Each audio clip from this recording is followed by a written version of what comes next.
Episode 1461। आखिरकार दानव रक्त धागा गुप्त तकनीक एक उत्पत्ति रिटर्निंग क्षेत्र के मास्टर के शी को तोड़ सकती थी, इसलिए ये काफी शक्तिशाली थी। आमतौर पर शक्तिशाली गुप्त तकनीकों की कई सीमाएं होती थीं और दानव रक्त धागों की संख्या इस गुप्त तकनीक के लिए सबसे बड़ी बाधा थी।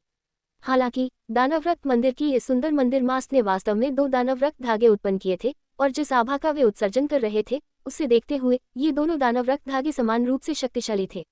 इससे भी अधिक उनकी जीवन शक्ति प्रचुर मात्रा में थी और इसके क्षतिग्रस्त होने का कोई संकेत नहीं था। त्रिपाठी जीवप्ती वास्तव में नहीं जानते थे कि वह इसे कैसे पूरा करने में सक्षम थी।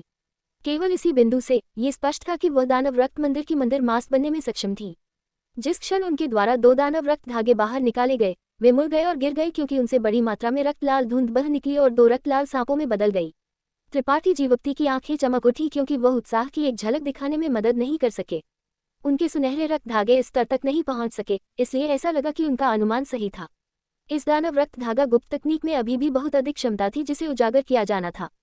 त्रिपाठी जीवप्ती सुनहरे रक्त धागे उत्पन्न करने में सक्षम थे क्योंकि जब उन्होंने लियुयान के रेगिस्तान को छोड़ा था तो उन्होंने देंगनिंग नाम के एक दानव रक्त मंदिर के शिष्य की मदद की थी और उनसे दानव रक्त धागा गुप्त तकनीक का पहला आधा भाग प्राप्त किया था। हालांकि ये केवल पहला आधा भाग था, लेकिन इसने त्रिपाठी जीवप्ती को बिल्कुल भी प्रभावित नहीं किया।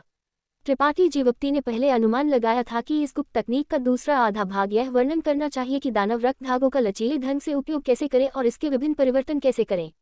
अब ऐसा लगा कि उन्होंने सही अनुमान लगाया था। हालांकि दानव रक्त धागा गुप्त तकनीक दानव रक्त मंदिर की एक गुप्त तकनीक थी, इसलिए त्रिपाठी जीवप्ती जैसे बाहरी व्यक्ति के लिए इसे प्राप्त करना असंभव था। इस क्षण दानव रक्त धागों के परिवर्तन को देखकर त्रिपाठी जीवप्ती स्वाभाविक रूप से बहुत खुश थे। सुनहरे रक्त धागे प्राप्त करने के बाद से इस गुप्त तकनीक ने उनकी बहुत मदद की थी और उनके कई युद्धों में एक बड़ी भूमिका निभाई थी। यदि वह वास्तव में इस गुप्त तकनीक के दूसरे आधे भाग में छिपे रहस्यों को उजागर कर सकता तो ये गुप्त तकनीक और भी अधिक शक्तिशाली हो जाती। त्रिपाठी जीवप्ती के मन में सभी प्रकार के विचार कौंधे क्योंकि 2 रक्तलाल सांपों ने सफेद खरगोश के क्षणिक चकाचौंध का फायदा उठाया, अपने मुंह खोल दिए और अपने नुकीले दांत प्रकट किए। उनमें से एक ने सफेद खरगोश के सिर को काट लिया जबकि दूसरे ने उसकी पूंछ को काट लिया, छोड़ने से इनकार कर दिया। इसके अलावा नुकीले दांतों से सफेद खरगोश के शरीर में रक्त लाल ऊर्जा डाली जा रही थी, जैसे कि यह उसकी आध्यात्मिक शक्ति को भ्रष्ट करना चाहती थी। स्वर्ग और पृथ्वी की आत्मा अचानक हमले से स्पष्ट रूप से चौंक गई थी। जब ये जिनशी के हमले से उबर गया तो उसने पाया कि यह आगे और पीछे से बाधित था। यह मदद नहीं कर सका लेकिन उग्र हो गया। इसने अपना सिर और पूंछ हिलाया, लेकिन कोई फर्क नहीं पड़ता कि इसने कितनी कोशिश की, ये 2 रक्त सांपों से छुटकारा नहीं पा सका। इसके बजाय 2 रक्त सांपों ने सफेद खरगोश के शरीर में और भी अधिक रक्त लाल ऊर्जा डाली जिससे उसे थोड़ा चक्कर महसूस हुआ। स्वर्ग और पृथ्वी की आत्मा ने भी महसूस किया कि स्थिति खराब थी। इसने अब मौके पर रहने की हिम्मत नहीं की। इसके बजाय इसका शरीर हिल गया और इसका सफेद खरगोश का रूप तुरंत ढह गया। ये शुद्ध बर्फीली ठंडी शक्ति में बदल गया और भागने की कोशिश की। एक कोमल हंसी गूंज उठी जिसमें एक शक्ति थी जो किसी की आत्मा को मोहित कर सकती थी, जिससे वहां मौजूद हर कोई अपने रक्त को उबलता हुआ और अपने दिल को कांपता हुआ महसूस करता था। दानव रक्त मंदिर की सुंदर मंदिर मास्ट हवा के बीच खड़ी थी और धीरे से अपनी उंगली हिलाई, जाहिर तौर पर क्रोध के थोड़े से निशान के बिना, जिससे 2 रक्त सांपों को बदलने का कारण बना। चारों ओर देखते हुए 2 रक्त सांप 2 दानव रक्त धागों में वापस बदल गए जो तुरंत खुद को उलझाते थे इससे पहले कि वे छोटे रक्त लाल धागों में विभाजित हो जाते। ये रक्तलाल धागे बेहद तेज गति से आगे पीछे भागते थे जिससे एक विशाल रक्तलाल जाल बनता था जो स्वर्ग और पृथ्वी की आत्मा की ओर गोली मारता था। इस बार स्वर्ग और पृथ्वी की आत्मा चकमा देने में असमर्थ थी और सीधे इस विशाल रक्तलाल जाल से मारा गया। संघनीभूत हो जाओ, सुंदर मंदिर मास्ट चिल्लाई और एक ही विचार के साथ विशाल रक्तलाल जाल अचानक से कुड़ गया, जल्दी से स्वर्ग और पृथ्वी की आत्मा को बांध दिया। कोई फर्क नहीं पड़ता कि स्वर्ग और पृथ्वी की आत्मा कैसे संघर्ष करती थी, यह मुक्त होने में असमर्थ थी। एक पल में स्वर्ग और पृथ्वी की आत्मा सुंदर मंदिर मास्ट की संपत्ति बन गई थी। सुंदर मंदिर मास्ट ने अपने चेहरे पर संतुष्टि के निशान के साथ मुस्कुराया क्योंकि उसने अपना हाथ बढ़ाया और रक्तलाल जाल की ओर इशारा किया। जैसे कि इसका अपना दिमाग था, रक्तलाल जाल उसकी ओर उड़ गया। उसी क्षण एक अचानक बदलाव हुआ। एक तेज फीनिक्स रोना अचानक गूंज उठा और तुरंत बाद आसमान से एक भयानक दबाव उतर आया। चाहे वे बर्फीली हृदय घाटी के 2 शिष्य थे जो जमीन पर पड़े थे या उच्चोत्साही जिनशी और सुंदर मंदिर मास्ट, उन सभी का रंग उतर गया और उन्होंने सदमे में चारों ओर देखा। एक बर्फ पहाड़ के पीछे एक बड़ा पक्षी जो 30 मीटर से अधिक लंबा था, पूरी तरह से शुद्ध सफेद और निर्दोष था जैसे कि इसे बर्फ से तराशा गया था, आसमान में चढ़ गया। बड़े पक्षी का कोई भौतिक शरीर नहीं था और यह केवल एक भ्रामक छाया था। फिर भी इसने अभी भी तिरस्कार के साथ नीचे देखा, जैसे कि इसने दुनिया में कुछ भी अपनी आंखों में नहीं रखा और इसकी आंखों में असीम गरिमा थी। कोई भी जो इसकी नज़र से मिला वह ऐसा महसूस करेगा जैसे कि वे चींटियों से ज्यादा कुछ नहीं थे। बर्फीली फीनिक्स। बर्फीली हृदय घाटी की दो महिलाओं की आंखें लगभग उनके सॉकेट से बाहर निकल आईं क्योंकि उन्होंने इस विशाल पक्षी का नाम पुकारा। उनकी सुंदर आंखें कटुता से भर गईं। बर्फीली हृदय घाटी का उपनाम बर्फ था और इस दुनिया में बर्फीली फीनिक्स बर्फ विशेषता सिद्धांतों में सबसे कुशल प्राचीन आत्मा थी। बर्फीली हृदय घाटी में पूजे जाने वाले कुलदेवता एक बर्फीली फीनिक्स थे। हालांकि उन्होंने पहले कभी असली बर्फीली फीनिक्स नहीं देखा था। हालांकि उनके सामने वाला एक सच्चा प्राचीन दिव्य आत्मा नहीं था, ये कम या ज्यादा उस स्वर्ग उल्लंघन अस्तित्व से संबंधित था। बस थोड़े ही समय में इन दोनों महिलाओं ने जीवन के उतार चढ़ाव का अनुभव किया था। पहले उन्होंने सोचा कि वे इस विश्वात्मा के हमले के तहत मर जाएंगे, लेकिन महत्वपूर्ण क्षण में कोई दिखाई दिया था और बर्फीली विशेषता विश्वात्मा को वश में करने के लिए एक शक्तिशाली गुप्त तकनीक का उपयोग किया था। और इससे पहले कि वे ठीक हो सके, एक और बर्फीली फीनिक्स प्रेत दिखाई दिया था। दो महिलाओं का मूड बेहद जटिल था। उन्होंने कभी उम्मीद नहीं की थी कि जब वे विश्वात्मा से लड़ रहे थे तो किनारे से उन पर इतने सारे बाहरी लोग जासूसी कर रहे होंगे। उसी समय उन्होंने चुपके से खुशी मनाई। किसी भी मामले में वे दोनों जीवित रहने में कामयाब रहे थे। कांपती आंखों से बर्फीली फीनिक्स को घूरते हुए दो महिलाओं के चेहरे एक अजीब चमक के साथ चमक गए। एक फीनिक्स रोना गूंज उठा क्योंकि बर्फीली फीनिक्स ने एक अनुवर्ती छवि को पीछे छोड़ दिया और तुरंत गायब हो गया। जब यह फिर से दिखाई दिया तो ये पहले से ही दानव रक्त मंदिर की सुंदर मंदिर मास्ट के रास्ते को अवरुद्ध कर रहा था, अपनी चोंच खोल रहा था और रक्तलाल विश्वात्मा की ओर चोंच मार रहा था। ऐसा लग रहा था जैसे बर्फीली फीनिक्स एक महत्वहीन कीट पर चोंच मार रहा था। इसकी मुद्रा सुरुचिपूर्ण और आकस्मिक थी। सुंदर महिला स्पष्ट रूप से हैरान थी। आखिरकार एक बर्फीली फीनिक्स ऐसी चीज नहीं थी जिसे कोई आकस्मिक रूप से देख सकता था। लेकिन जल्द ही वह ठीक हो गई और चिल्लाई, मौत को निमंत्रण दे रहा है। चाहे वह एक वास्तविक बर्फीली फीनिक्स था या नहीं, उसके शिकार के बारे में विचार करने की हिम्मत करना कुछ ऐसा था जिसे सुंदर महिला बर्दाश्त नहीं कर सकती थी। ऐसा चिल्लाते हुए उसने अपना हाथ हिलाया और बर्फीली फीनिक्स अवशेष आत्मा की ओर भेजने से पहले एक कंगन जैसी कलाकृति को बुलाया। जैसे ही यह कंगन बाहर निकला, यह अचानक दो में विभाजित हो गया, फिर तीन में, और पलक झपकते ही बर्फीली फीनिक्स अवशेष आत्मा कंगन की भारी संख्या में घिर गई। हालांकि बर्फीली फीनिक्स ने इस पर एक अंधी आंख मोड़ दी। हालांकि यह अब सिर्फ एक अवशेष आत्मा था, इसे इतनी आसानी से नष्ट नहीं किया जा सका। जब कंगन से भरा आसमान उसकी ओर टूट गया तो बर्फीली फीनिक्स ने अपने पेट में रक्त को निगल लिया, इससे पहले कि वह अपने पंख फैलाता और यहाँ समृद्ध बर्फ विशेषता ऊर्जा को बुलाता, इसे अनगिनत बर्फ ब्लेड में बदल देता जिसने उसके शरीर को घेर लिया। एस्टरिस्क डिंग डिंग डैंग डैंग। एस्टरिस्क। कंगन के चकनाचूर होने और बर्फ के ब्लेड के दहने से खनकने वाली आवाजों की एक श्रृंखला गूंज उठी। जब कंगन सुंदर महिला के हाथ में लौट आया तो बर्फीली फीनिक्स अप्रभावित था, जबकि सुंदर महिला का सुंदर चेहरा पीला पड़ गया। हालांकि इससे बचा नहीं जा सका। न केवल बर्फीली फीनिक्स ने विश्वात्मा को निगल लिया था, बल्कि इसने उसके दानव रक्त धागों को भी नहीं बख्शा था। इस थोड़े समय में सुंदर महिला पहले ही महसूस कर चुकी थी कि उसके दानव रक्त धागों और उसके दिमाग के बीच का संबंध बहुत कमजोर हो गया था। अगर यह जारी रहा तो उसे डर था कि उसके दानव रक्त धागे गायब हो जाएंगे। मेरी चीजों को निगलने की हिम्मत, मुझे डर नहीं है कि तुम उन्हें पचा नहीं पाओगे। सुंदर महिला चिल्लाई क्योंकि उसने हाथ की मुहरों की एक श्रृंखला बनाई, जाहिरा तौर पर अपने दानव रक्त धागों से बर्फीली फीनिक्स पर उसके शरीर के अंदर से हमला करने का आग्रह किया। हालांकि उन्होंने केवल एक ही वार का आदान प्रदान किया था, सुंदर महिला की दृष्टि के साथ वह स्वाभाविक रूप से देख सकती थी कि ये बर्फीली फीनिक्स एक सच्चा प्राचीन दिव्य आत्मा नहीं था, अन्यथा उसने यहाँ रहने की हिम्मत कैसे की होती। वह जितना दूर भाग सकती थी भाग गई होती। यहाँ तक कि एक उत्पत्ति राजा क्षेत्र का मास्टर भी एक सच्ची प्राचीन दिव्य आत्मा के एक ही वार का सामना करने में सक्षम नहीं होगा। जैसे ही उसने ऐसा किया, बर्फीली फीनिक्स ने तुरंत दर्द की एक चीख निकाली और उसके सफेद शरीर पर एक बेहोश लाल चमक दिखाई दी, जिससे उसे एक बेहद अजीब उपस्थिति मिली। त्रिपाठी जीवप्ती अब छिपना जारी नहीं रख सके। जिस क्षण बर्फीली फीनिक्स बाहर निकला, वह पहले ही कार्रवाई करने के लिए तैयार हो गया था, इसलिए जब उसने बर्फीली फीनिक्स को चिल्लाते हुए देखा तो वह तुरंत बेलोचना के साथ बाहर निकल गया।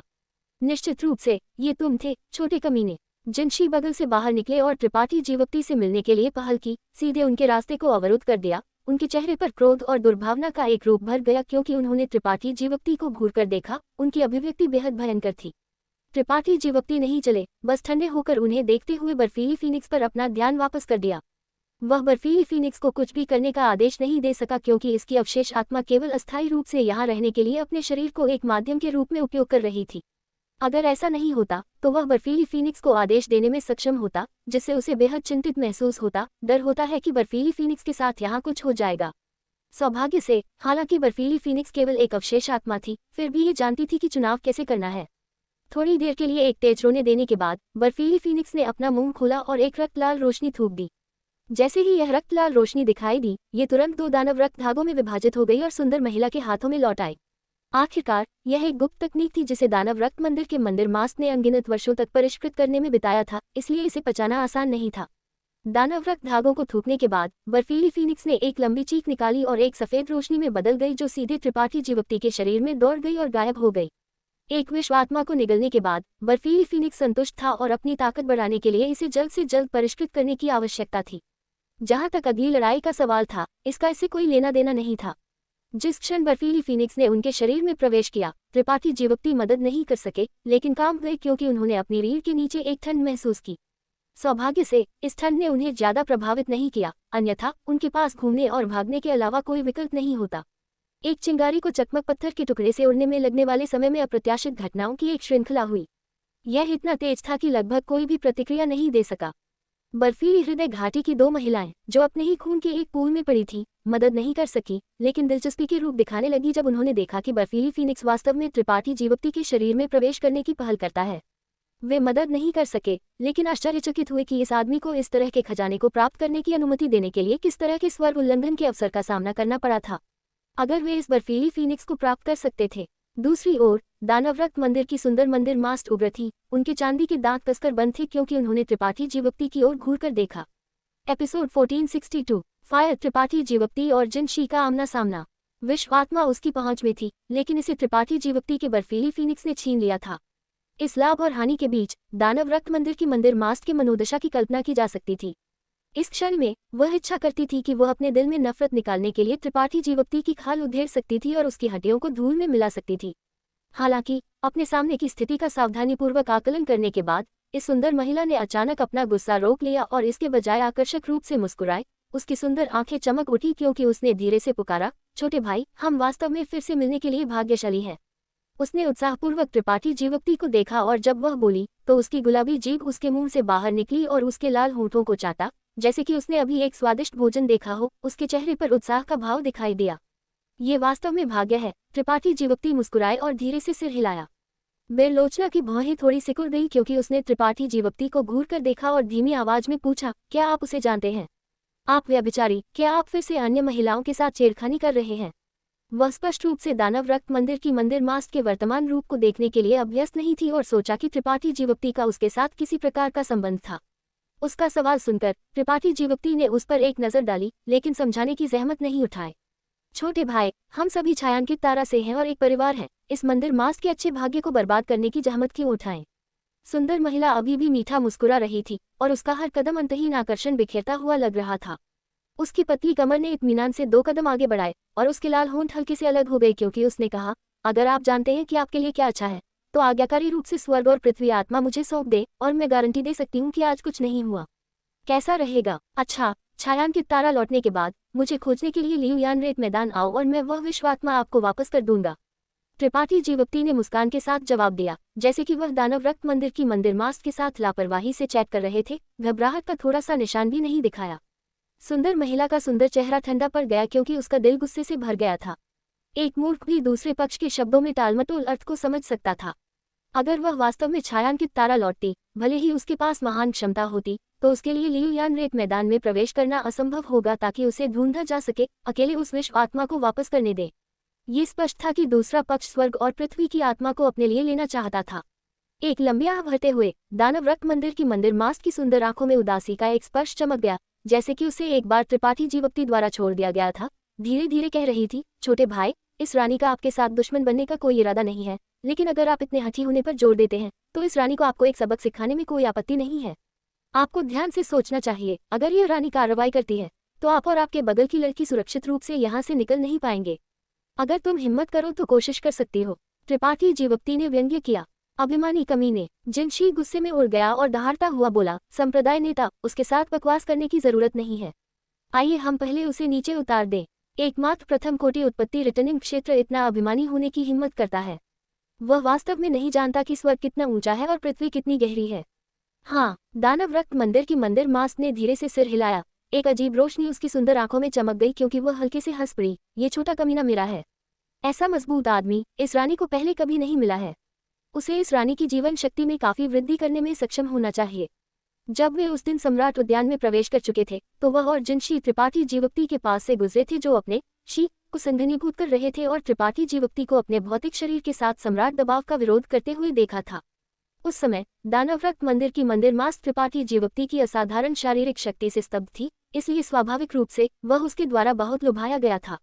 एक आदमी का गठन जितना मजबूत होता था वे उसके लिए उतने ही अधिक उपयोगी होते थे। इन वर्षों में दानवरक्त मंदिर की मंदिर मास ने कई मजबूत पुरुषों को नुकसान पहुंचाया था, लेकिन उसे कभी भी एक पुरुष खेती करने वाला नहीं मिला था जो त्रिपाठी जीवोक्ति से तुलना कर सके। भले ही विश्व आत्मा के साथ आज की घटना नहीं हुई होती, फिर भी दानवरक्त मंदिर की मंदिर मास सम्राट उद्यान में उससे मिलने के बाद त्रिपाठी जीवोक्ति को जाने नहीं देती। इससे पहले वह केवल त्रिपाठी जीवोक्ति को विचलित करने और उसे अपना गार्ड कम करने की कोशिश कर रही थी। चूंकि उन्होंने पहले ही सौहार्द का सारा ढोंग छोड़ दिया था, इसलिए कहने के लिए और कुछ नहीं था। फिर ये बुरा मास्टर इन 3 महिलाओं को ले जाएगा। जिनशी जोर से हंसा। न केवल बिरलोचना को अपना मानता था, बल्कि बर्फीली हृदय घाटी की 2 महिलाओं को भी, जो गंभीर रूप से घायल थीं और हिलने में असमर्थ थीं। जब ये शब्द उनके कानों तक पहुंचे तो बर्फीली हृदय घाटी की 2 महिलाएं मदद नहीं कर सकी, लेकिन पीली पड़ गई क्योंकि उन्होंने चुपके से अपने दिल में शाप दिया। अगर वे अपनी चरम सीमा पर होते तो वे दोनों जिनशी और दानवरक्त मंदिर की मंदिर मास्ट से डर नहीं सकते थे, लेकिन अब वे अपनी ताकत का 20 से 30% भी प्रदर्शित नहीं कर सके, इसलिए वे केवल त्रिपाठी जीवोक्ति पर अपनी उम्मीदें लगा सकते थे। लेकिन क्या एक तुच्छ प्रथम कोटि उत्पत्ति रिटर्निंग क्षेत्र खेती करने वाला जो एक बोझ उठा रहा था, जो अभी तक पूरी तरह से ठीक नहीं हुआ था, इस आदमी और महिला के हमलों का विरोध कर सकता था? बर्फीली हृदय घाटी की 2 महिलाएं बेहद घबराए हुए थे क्योंकि उन्होंने दृढ़ता से दृश्य को घूर कर देखा। डर था कि त्रिपाठी जीवोक्ति मारा जाएगा। अगर ऐसा हुआ तो वे भागने में सक्षम नहीं होंगे। हालांकि वे इसे स्वीकार नहीं करना चाहते थे, लेकिन वे और त्रिपाठी जीवोक्ति एक ही रस्सी से बंधे टिड्डे थे, और अगर एक घायल हो गया तो दूसरा घायल हो जाएगा। छोटे कमीने, ये बुरा मास्टर जानता है कि आपकी अग्नि विशेषता कलाकृति आत्मा शक्तिशाली है, लेकिन इस जगह पर क्या आप इसे लड़ने के लिए छोड़ने की हिम्मत करते हैं? जिनशी ने व्यंग्य किया। उसकी अभिव्यक्ति भयंकर थी। उसके शब्द त्रिपाठी जीवोक्ति के कमजोर बिंदु पर लग रहे थे। कलाकृति आत्मा अब त्रिपाठी जीवोक्ति और बिरलोचना के चारों ओर एक सुरक्षात्मक ढाल में बदल गई थी। अगर इसे जारी किया गया था तो त्रिपाठी जीवोक्ति इस सर्द वातावरण में थोड़ी देर के लिए जीवित रहने में सक्षम होंगे, लेकिन बिरलोचना की वर्तमान स्थिति के साथ यह शायद तुरंत मर जाएगा। जिनशी को यकीन था कि फायरबर्ड कलाकृति आत्मा आगामी लड़ाई में बेकार होगी, अधिकतम रक्षात्मक भूमिका निभाएगी। तो क्या? त्रिपाठी जीवोक्ति ने उसकी ओर ठंडे होकर देखा, बिल्कुल भी परवाह नहीं की। आप ताबूत को देखने तक आंसू नहीं बहाएंगे? जिनशी ने ठंडे होकर सूंघा। जब वह बोला तो गहरी सांस ली, और अगले पल एक सुनहरी रोशनी उसके शरीर से निकली और उसके पूरे शरीर को ढक लिया। इस चकाचौंध वाली सुनहरी रोशनी के बीच जिनशी के पीछे एक टिड्डा का बेहोश प्रेत दिखाई दिया। ये विशाल टिड्डा भी सुनहरा रंग का था, और एक झिलमिलाहट के साथ ये जिनशी के शरीर में घुस गया। तुरंत जिनशी की आभा में एक बड़ा बदलाव आया, क्योंकि एक बेहद असहज और हिंसक आभा ने उसके शरीर को भर दिया, जो दिल की गहराई से हिंसक और हत्यारे इरादे को बाहर निकालने में सक्षम लग रहा था। सुनहरी टिड्डा चरम दानवी कला। जिनशी त्रिपाठी जीवोक्ति से हड्डियों तक नफरत करता था, और अपनी बांह खोने की दुश्मनी ने उसे बेचैन कर दिया था। इसलिए अब जब उसने कार्रवाई की थी तो उसने अपनी प्रसिद्ध गुप्त कला का संचार करना शुरू कर दिया था। जाहिर है उसने इस लड़ाई को जल्दी समाप्त करने का इरादा किया था। जैसे ही सुनहरी रोशनी छितरी हुई, जिनशी की खुली त्वचा में कुछ छोटे तराजू लग रहे थे, और उसकी पीठ से एक टिड्डे के रूप में पतले पंखों की एक जोड़ी अंकुरित हुई थी। उसके गाल उखड़ गए, और उसके बोलने के बाद एक टिड्डा जैसी चीख गूंज उठी, और एक ध्वनि तरंग जो नग्न आंखों को दिखाई देती थी सीधे त्रिपाठी जीवोक्ति की ओर दौड़ी। त्रिपाठी जीवोक्ति के चेहरे पर उदासीनता धीरे धीरे अभिसरण हो गई। उसने देखा था कि इस आदमी ने अभी अभी विश्व आत्मा से निपटने के लिए इस कदम का इस्तेमाल किया था, और जानता था कि यह गुप्त तकनीक कितनी अजीब और शक्तिशाली थी, इसलिए स्वाभाविक रूप से वह लापरवाही से कार्य नहीं करेगा। अपने दिव्य चेतना को धकेलते हुए त्रिपाठी जीवोक्ति की विशाल आध्यात्मिक ऊर्जा उनके दिमाग से बाहर निकल गई और उनके सामने एक सुरक्षात्मक बाधा को संघनीभूत कर दिया। यह आध्यात्मिक ऊर्जा वास्तव में नग्न आंखों को दिखाई देती थी, जैसे कि एक आग जैसा लाल धुंध आंखों को चौंकाता था।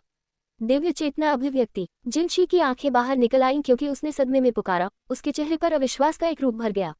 हालांकि दिव्य चेतना की शक्ति निराकार थी, अगर यह एक निश्चित सीमा तक मजबूत थी तो इसे नग्न आंखों से देखा जा सकता था। ये दिव्य चेतना की अभिव्यक्ति थी। छायांकित तारा पर कोई भी ऐसी उपलब्धि हासिल करने में सक्षम नहीं था। कम से कम कोई भी जिनशी नहीं जानता था कि ऐसी क्षमता थी।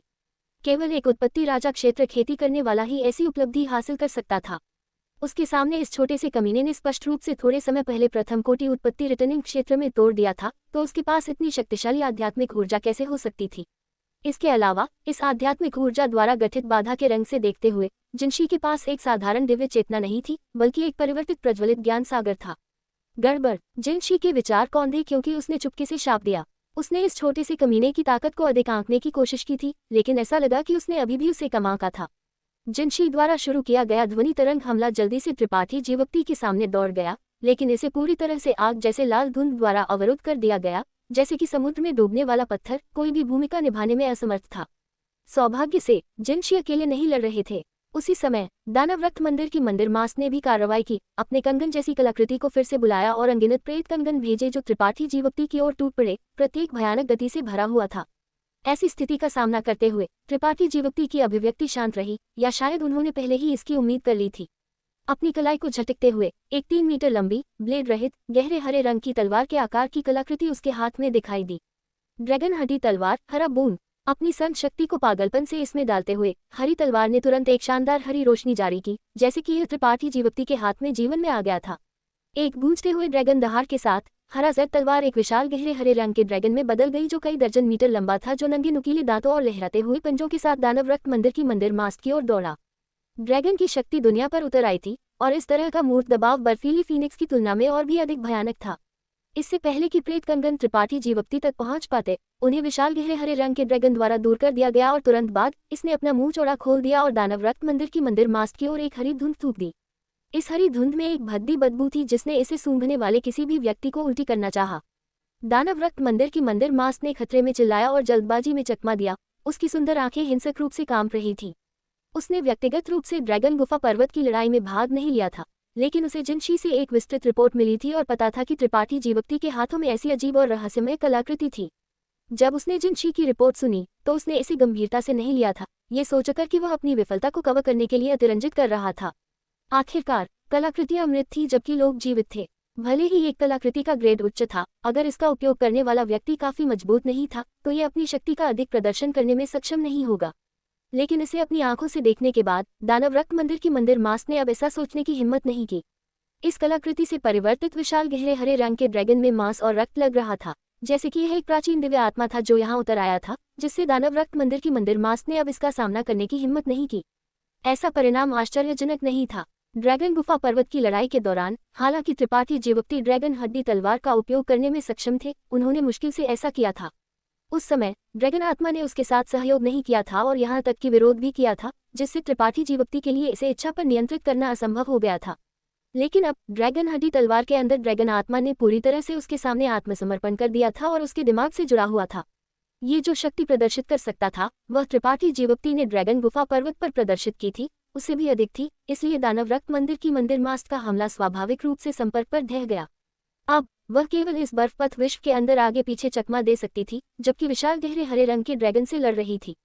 इस स्थिति को देखकर जिनशी न केवल हैरान नहीं था, बल्कि वह इसके बजाय अत्यधिक खुश था।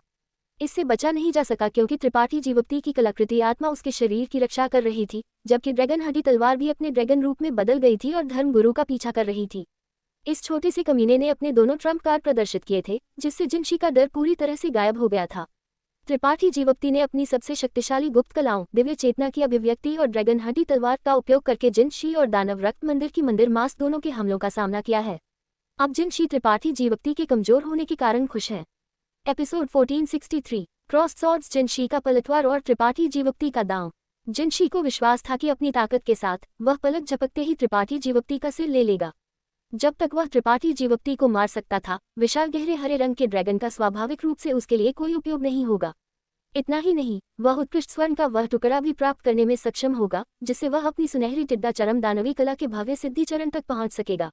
जब वो समय आएगा तो उसकी ताकत धर्मगुरु से आगे निकल जाएगी और वह दानव रक्त मंदिर पर कब्जा करने में सक्षम होगा। कई पक्षियों को एक ही पत्थर से मारना, कुंजी ये थी कि त्रिपाठी जीवोक्ति जीवित रहेगा या मर जाएगा। ये सब विचार करते हुए जिनशी का दिल उत्साह से जल उठा और उसने अब और संकोच नहीं किया। अपना हाथ लहराते हुए उसने एक पतली सुई के आकार की कलाकृति को बुलाया और उसे त्रिपाठी जीवोक्ति की ओर गोली मार दी। इस प्रकार की कलाकृति में महत्वपूर्ण आक्रामक शक्ति नहीं थी, लेकिन इसका फायदा छिपाव में था, जिससे ये गुप्त हमलों के लिए आदर्श बन गया। इसके शीर्ष पर हालांकि इसकी घातकता महान नहीं थी, अगर कोई इससे मारा गया था तो ये सुखद नहीं होगा। आखिरकार इन सुई के आकार की कलाकृतियों में से प्रत्येक में एक बेहोश हरा और काला चमक था, जाहिर है वे अत्यधिक विषैले थे। इन सुई के आकार की कलाकृतियों को अपनी ओर उड़ते हुए देखकर त्रिपाठी जीवोक्ति ने शांति से अपने सामने एक बैंगनी ढाल को बुलाया। अगले पल खड़खड़ाहट आवाजों की एक श्रृंखला गूंज उठी। इस उत्पत्ति ग्रेड उच्च रैंक रक्षात्मक कलाकृति के सामने ये सुई के आकार की कलाकृतियां इसकी सुरक्षा को तोड़ने और त्रिपाठी जीवोक्ति को प्रभावी नुकसान पहुंचाने में असमर्थ थीं। हालांकि ये पर्याप्त था। जिनशी ने त्रिपाठी जीवक्ति पर हमला करने के लिए इस सुई के आकार की कलाकृति का उपयोग नहीं किया, बल्कि उसका ध्यान आकर्षित करने के लिए किया। उसकी पीठ पर पतले टिड्डा पंख हल्के से फड़फड़ाए और उसका पूरा शरीर अजीब तरह से गायब हो गया। पलक झपकते ही वह त्रिपाठी जीवक्ति के बगल में 5 मीटर दूर दिखाई दिया। उसकी गति इतनी तेज थी कि ये सांस लेने वाली थी। अपने चेहरे पर एक भयंकर मुस्कुराहट के साथ जिनशी ने व्यंग्य किया, लड़के, तुम इस बूढ़े मास्टर से लड़ना चाहते हो? तुम अभी भी बहुत अनुभवहीन हो। जैसे ही उसकी आवाज गिरी, उसका शी फट गया और त्रिपाठी जीवक्ति के चारों ओर एक अदृश्य दलदल बना लिया, जिससे त्रिपाठी जीवक्ति के आंदोलन एक पल के लिए जम गए। हालांकि शी की शक्ति समान थी, अलग अलग लोगों में कम या ज्यादा कुछ अंतर होंगे। जिनशी के शी में एक प्रकार की खूनी आभा थी, और जब कोई इसमें लिपटा होता था तो ऐसा लगता था जैसे कोई खून की तालाब में गिर गया हो। न केवल चलना मुश्किल था, बल्कि किसी की संत शक्ति को संचारित करना भी मुश्किल था। इस खूनी आभा में डूबने की भी भावना थी, जिससे सांस लेना मुश्किल हो गया था। इसके अलावा जब ये खूनी आभा किसी के छिद्रों के माध्यम से किसी के शरीर में रिसती थी, तो ये खेती करने वाले के दिल की गहराई में क्रूरता को उत्तेजित करती थी, जिससे उनका दिमाग अस्थिर हो जाता था। त्रिपाठी जीवक्ति को मारा गया और उसकी आंखें लाल हो गई। उसकी अभिव्यक्ति बेहद मुश्किल थी और उसकी सांस लेने की गति तेज हो गई। बेरलोचना, जो उसके बगल में खड़ी थी और भी असहनीय थी, एक रोने के साथ उसका शरीर नर्म हो गया और त्रिपाठी जीवक्ति की बाहों में गिर गया। वह अभी तक अपनी गंभीर चोटों से उबर नहीं पाई थी और लड़ने में असमर्थ थी। जिनशी, एक तृतीय कोटि उत्पत्ति रिटर्निंग क्षेत्र मास्टर, को छोड़ दे। उत्पत्ति रिटर्निंग क्षेत्र में टूटने के बाद इतना अभिमानी अभिनय कर रहा है। ये बूढ़ा मास्टर तुम्हें दिखाएगा कि एक असली उत्पत्ति रिटर्निंग क्षेत्र मास्टर क्या है। जिनशी ने आत्मसंतुष्टि से कहा, क्योंकि उसने अपना शेष हाथ त्रिपाठी जीवक्ति की ओर बढ़ाया।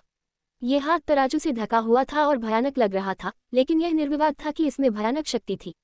जिनशी की योजना बहुत सरल थी, अपने शी का उपयोग करके त्रिपाठी जीवक्ति को एक ही झटके में वश में करने या मारने के लिए। आखिरकार पिछली बार ड्रैगन गुफा पर्वत पर जिनशी ने अपनी आंखों से देखा था कि त्रिपाठी जीवक्ति केवल एक तृतीय कोटि संत राजा था।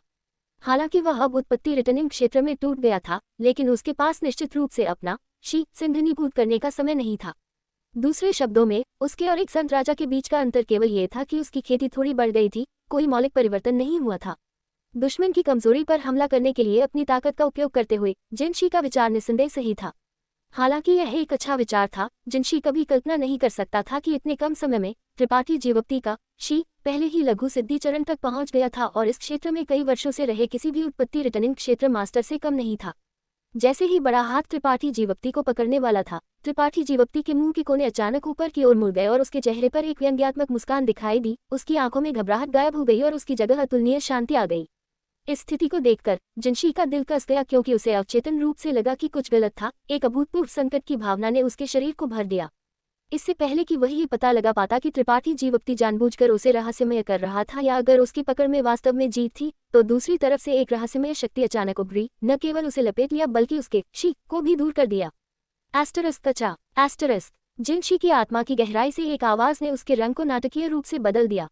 जब ये रहस्यमय शक्ति उस पर बह गई, तो वह चौंक गया कि उसका शी वास्तव में इंच दर इंच रहा था, बिल्कुल भी बनाए रखने में असमर्थ। उसी समय उसके चारों ओर का स्थान विकृत होता हुआ प्रतीत हुआ, जिससे जिनशी को यह भ्रम हुआ कि उसे शून्य में निर्वासित कर दिया गया है। उसके सामने सब कुछ पहचान से परे भी विकृत था। त्रिपाठी जीवक्ति अभी उसके ठीक सामने था, लेकिन पलक झपकते ही वह उससे बहुत दूर था। असंभव! जिनशी ने अपनी पलकों को मरोड़ते हुए भयानक रूप से चिल्लाया। अपनी दृष्टि से वह स्वाभाविक रूप से ये देखने में सक्षम था कि त्रिपाठी जीवक्ति ने भी अपना शी जारी किया था और यह उसके अपने से भी मजबूत और अधिक रहस्यमय था। अन्यथा उसके लिए अपने शी को तोड़ना असंभव होता।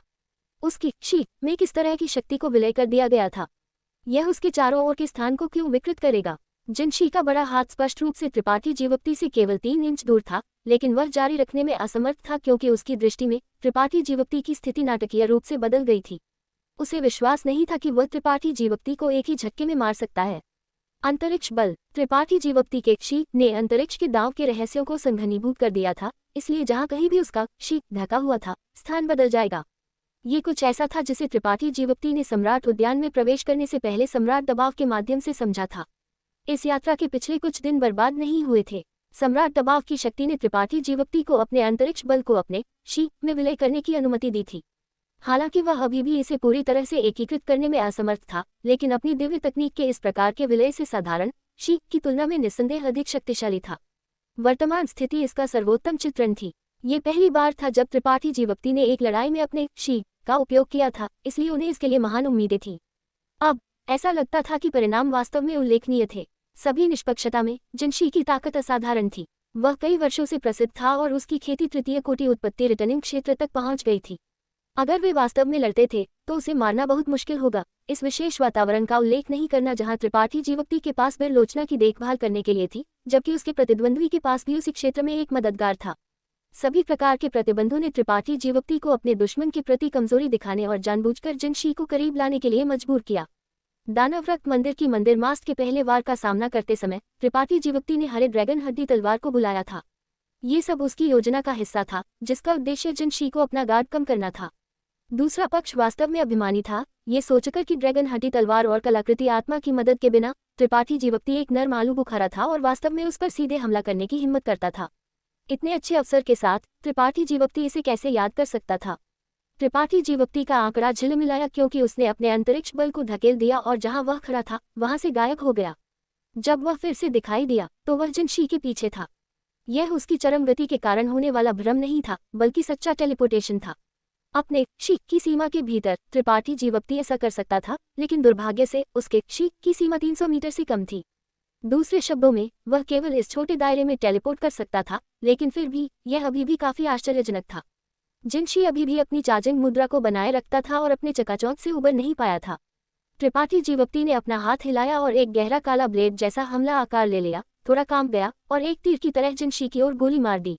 अंतरिक्ष ब्लेड। उनका प्रतिद्वंद्वी एक तृतीय कोटि उत्पत्ति रिटर्निंग क्षेत्र मास्टर था, इसलिए स्वाभाविक रूप से त्रिपाठी जीवक्ति पीछे नहीं हटेंगे और उसे एक ही झटके में मारने की योजना बनाई। अंतरिक्ष ब्लेड उनकी उम्मीदों पर खरा उतरा और सीधे जिनशी की पीठ में एक अर्धचंद्राकार आकार का छेद खोल दिया, इससे पहले कि वह दूसरी तरफ से बाहर निकल गया। हालांकि त्रिपाठी जीवक्ति खुश नहीं थे और इसके बजाय आश्चर्य का एक रूप दिखाया। उसने तुरंत अपना सिर तरफ कर लिया और एक परेशान आकृति दिखाई दी। यह कोई और नहीं बल्कि जिनशी था, लेकिन इस क्षण में उसका चेहरा धड़कन से भरा हुआ था और उसका चेहरा पीला पड़ गया था, जैसे कि उसकी जीवन शक्ति को बहुत नुकसान हुआ था। उसी जगह पर जहां जिनशी गायब हो गया था, उसकी पीठ पर एक अर्धचंद्राकार आकार का घाव था, लेकिन अजीब तरह से उससे कोई खून नहीं निकल रहा था। Asterisk hula. एस्टरिस्क। जिनशी की आकृति वास्तव में ढह गई, शून्यता में बदल गई और गायब हो गई। सुनहरी टिड्डा बहाना। त्रिपाठी जीवक्ति ने भौहें उठाई, बेहद हैरान। उसने अभी इसे आकस्मिक रूप से कहा था। आखिरकार इस बूढ़े आदमी की तकनीक को सुनहरी टिड्डा चरम दानवी कला कहा जाता था, लेकिन ये पता चला कि वह सही था। जिनशी की गुप्त तकनीक को वास्तव में सुनहरी टिड्डा बहाना कहा जाता था, लेकिन यह वास्तव में एक पलायन तकनीक थी। जब से सुनहरी टिड्डा चरम दानवी कला सीखी थी, जिनशी ने कई घातक हमलों से बचने के लिए इस तकनीक का इस्तेमाल किया था। अभी जब त्रिपाठी जीवक्ति का अंतरिक्ष ब्लेड उसके हाथ से निकल गया, तो जिनशी ने सहज रूप से खतरा महसूस किया और निर्णायक रूप से इस गुप्त तकनीक का इस्तेमाल किया, अपना जीवन बचाया। हालांकि ये तकनीक शक्तिशाली थी, लेकिन इसका उपयोग करने के लिए कई प्रतिबंध थे। किसी की जीवन शक्ति को नुकसान पहुंचाने का उल्लेख नहीं करना। एक बार इस्तेमाल करने के बाद कोई भी थोड़े समय के लिए लड़ने में सक्षम नहीं होगा। अगर यह कोई और जगह होती तो जिनशी सफल होने में सक्षम हो सकता था। हालांकि इस बर्फ सड़क पर स्थान बहुत छोटा था, इसलिए भले ही वह भागना चाहता था, वह बहुत दूर तक नहीं दौड़ सकता था। जिसने जिनशी को और भी हताश कर दिया वही था कि त्रिपाठी जीवक्ति के शी के अंदर वह अब अपने चारों ओर के स्थान का न्याय नहीं कर सका। मूल रूप से उसने सोचा था कि वह त्रिपाठी जीवक्ति से दूरी बनाने की कोशिश करेगा और त्रिपाठी जीवक्ति से लड़ने के लिए अपने धर्मगुरु के साथ सेना में शामिल होने का अवसर ढूंढेगा, लेकिन भागने के बाद त्रिपाठी जीवक्ति वास्तव में उससे 10 मीटर से भी कम दूरी पर था। जिनशी लगभग जोर से शाप दिया। उसने अपने जीवन में कभी भी ऐसी अजीब शी नहीं देखी थी। दिलचस्प। त्रिपाठी जीवक्ति मुस्कुराए। उनके चेहरे पर एक अजीब मुस्कान थी क्योंकि उन्होंने अपने शी पर अपना नियंत्रण बढ़ाया। एक पल में उनके चारों ओर विकृत स्थान धीरे धीरे ढहना शुरू हो गया। त्रिपाठी जीवक्ति को केंद्र के रूप में 300 मीटर के दायरे में छोटे शून्य दरारें एक के बाद एक दिखाई देने लगी। ये शून्य दरारें एक बैल के बालों के रूप में पतली थी और हालांकि उन्हें यहाँ विश्व सिद्धांतों द्वारा जल्दी से मरम्मत किया गया था, वे दिखाई देना जारी रखा। पीले और असहाय जिनशी को देखते हुए त्रिपाठी जीवक्ति ने अपना हाथ बढ़ाया, धीरे धीरे इसे एक मुट्ठी में कस लिया और चिल्लाया, संघनीभूत हो जाओ। अंतरिक्ष दरारें वास्तव में उसके आदेश का पालन करती थीं और जिनशी के चारों ओर इकट्ठा हो गईं। वे इतने घने थे कि वे अनगिनत छोटे सांपों की तरह दिखते थे। ये एक चौंकाने वाला दृश्य था। गरीब जिनशी, दानवरक्त मंदिर के महान बुजुर्ग, एक शक्तिशाली तृतीय कोटि उत्पत्ति रिटर्निंग क्षेत्र मास्टर को ऐसी हताश स्थिति में मजबूर कर दिया गया था।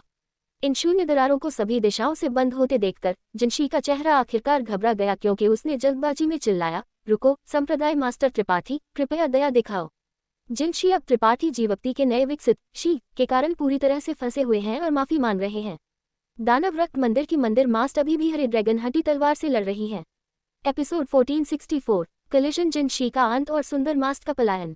चारों ओर से अनगिनत शून्य दरारें वॉइड क्रैक्स दिखाई दी, जिससे जिनशी का चेहरा भय से भर गया। जाहिर है वह दया की भीख मांगना चाहता था। आमतौर पर वह इन अस्थिर शून्य दरारों से डरता नहीं था।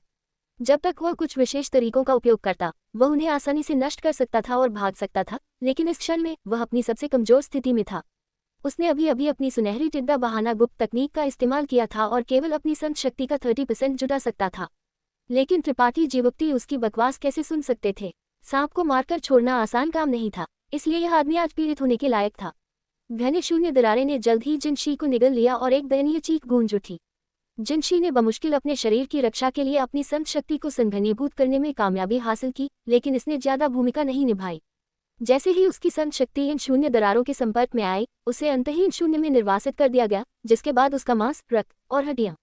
जब तक सब कुछ शांत हुआ, दानव रक्त मंदिर के पूर्व महान बुजुर्ग को कीमा बनाया हुआ मांस के ढेर में कम कर दिया गया था। उनमें से कई अधूरे थे, उसके शरीर का कम से कम आधा हिस्सा गायब हो गया था। बर्फीली हृदय घाटी की 2 महिलाओं ने निस्तब्धता से घूर कर देखा। उन्होंने सोचा था कि लड़ाई एक तरफा होगी और त्रिपाठी जीवक्ति को तुरंत मार दिया जाएगा, इसलिए उन्होंने सबसे बुरे के लिए तैयारी की थी। लेकिन वे कैसे जान सकते थे कि त्रिपाठी जीवक्ति का पहला कदम इतना धरती को हिला देने वाला होगा। एक गहरे हरे रंग की लंबी तलवार से परिवर्तित एक गहरे हरे रंग के ड्रैगन ने एक विशेषज्ञ को पूरी तरह से व्यस्त छोड़ दिया था, और अजीब आभा ने दूसरे व्यक्ति को एक मृतंत में मजबूर कर दिया था। पल भर में मौके पर ही दुखद रूप से मर गया। यह आदमी किस खेती सितारे से आया था? उन्होंने पहले कभी उसके बारे में क्यों नहीं सुना था? ऐसी ताकत रखने और ऐसी अजीब शक्ति की खेती करने के लिए दूसरा पक्ष एक गुमनाम व्यक्ति नहीं होना चाहिए। वह निश्चित रूप से कुछ बड़े बल का एक उभरता हुआ सितारा था। हालांकि उन्होंने पहले कभी अपने सितारा क्षेत्र से ऐसे युवा व्यक्ति के बारे में नहीं सुना था। खुश होने के दौरान उन्होंने थोड़ा असहज भी महसूस किया। आखिरकार उन दोनों में इस समय वापस लड़ने की कोई ताकत नहीं थी, नहीं वे त्रिपाठी जीवक्ति की ताकत जानते थे। अगर त्रिपाठी जीवक्ति ने अंतिम जीत हासिल की और उन्हें मारने का फैसला किया, तो वे शायद विरोध करने में सक्षम नहीं होंगे। कुछ समय के लिए बर्फीली हृदय घाटी की 2 महिलाएं दुख से भर गईं। कटिंग बोर्ड पर मांस होने की यह स्थिति वास्तव में उन्हें असहाय महसूस कराती थी, लेकिन वे त्रिपाठी जीवक्ति का ध्यान आकर्षित करने के डर से लापरवाही से कार्य करने की हिम्मत नहीं करते थे। दूसरी तरफ दानव रक्त मंदिर की मंदिर मास्ट भी भयभीत थी। उसने जिनशी की दुखद मौत देखी थी और उसका दिल एक पल के लिए अराजकता में फेंक दिया गया था। उसने कभी उम्मीद नहीं की थी कि त्रिपाठी जीवक्ति की लड़ाकू शक्ति इतनी आश्चर्यजनक होगी कि उसका महान आदिवासी चाक बुजुर्ग भी उसके सामने लंबे समय तक टिक नहीं सका। क्या उन्होंने यह नहीं कहा था कि वह थोड़े समय पहले ही उत्पत्ति रिटर्निंग क्षेत्र में टूट गया था? ऐसी शक्तिशाली आभा क्यों थी? क्या जिनशी की जानकारी गलत थी? क्या यह आदमी बाघ को खाने के लिए सुअर होने का नाटक कर रहा था? एक पल में दानव रक्त मंदिर की मंदिर मास्ट ने चुपचाप मृत जिनशी को अपने दिल में शाप दिया, चुपके से पछतावा किया कि उसने ऐसे अजीब आदमी को उकसाया था। इस क्षण में दानव रक्त मंदिर की मंदिर मास्ट विशाल गहरे हरे रंग के ड्रैगन द्वारा उलझ रही थी और त्रिपाठी जीवक्ति से निपटने के लिए कोई अतिरिक्त ऊर्जा नहीं थी। विशाल गहरे हरे रंग का ड्रैगन एक प्राचीन दिव्य आत्मा के कंकाल से परिष्कृत किया गया था और इसमें उसकी ड्रैगन आत्मा की एक फुसफुसाहट और एक ड्रैगन मन का विलय हो गया था, इसलिए ये स्वाभाविक रूप से बुद्धिमान था। हालांकि यह फाइबर कलाकृति आत्मा की तरह अपने दम पर स्थिति का न्याय नहीं कर सकता था और इसमें बुद्धि की कमी थी, जिससे ये समझने में असमर्थ था कि कब आगे बढ़ना है या पीछे हटना है। इसकी ताकत निर्विवाद थी। त्रिपाठी जीवक्ति के दिव्य चेतना नियंत्रण के साथ मिलकर ये दानव रक्त मंदिर की मंदिर मास्ट से अकेले लड़ने में पूरी तरह से सक्षम था। दानव रक्त मंदिर की मंदिर मास्ट ने लगातार शिकायत की। उसकी जादुई तकनीक का विशाल गहरे हरे रंग के ड्रैगन पर कोई असर नहीं पड़ा और उसकी कंगन के आकार की कलाकृति ने भी इस हरी धुंध में ढके रहने के बाद अपनी आध्यात्मिकता का एक बड़ा सौदा खो दिया था। ये हरी धुंध अत्यधिक विषैली थी और इसमें संक्षारक प्रभाव था, इसलिए हालांकि इस कंगन कलाकृति का ग्रेड कम नहीं था, फिर भी यह इस जहर का विरोध करने में असमर्थ थी। दानव रक्त मंदिर की मंदिर मास्ट ने अपने दानव रक्त धागे को छोड़ने की भी हिम्मत नहीं की। डर था कि वे हरे ड्रैगन द्वारा दूषित हो जाएंगे। उसे अपनी संत शक्ति को भी विभाजित करना पड़ा और यहाँ भयानक ठंड का विरोध करने पर ध्यान केंद्रित करना पड़ा, इसलिए स्थिति बेहद गंभीर थी। जिस क्षण जिनशी की मृत्यु हुई, दानव रक्त मंदिर की मंदिर मास्ट ने पीछे हटने का फैसला किया।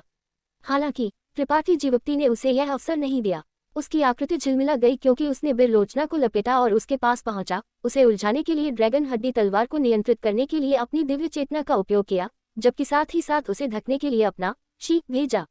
दानव रक्त मंदिर की मंदिर मास्ट की अभिव्यक्ति सदमे से भर गई थी क्योंकि उसने बमुश्किल जहरीले धुंध से बचने में कामयाबी हासिल की थी। उसके चेहरे पर एक जबरन मुस्कान निचोड़ते हुए और कहा, छोटे भाई, इतने निर्दयी होने की जरूरत नहीं है।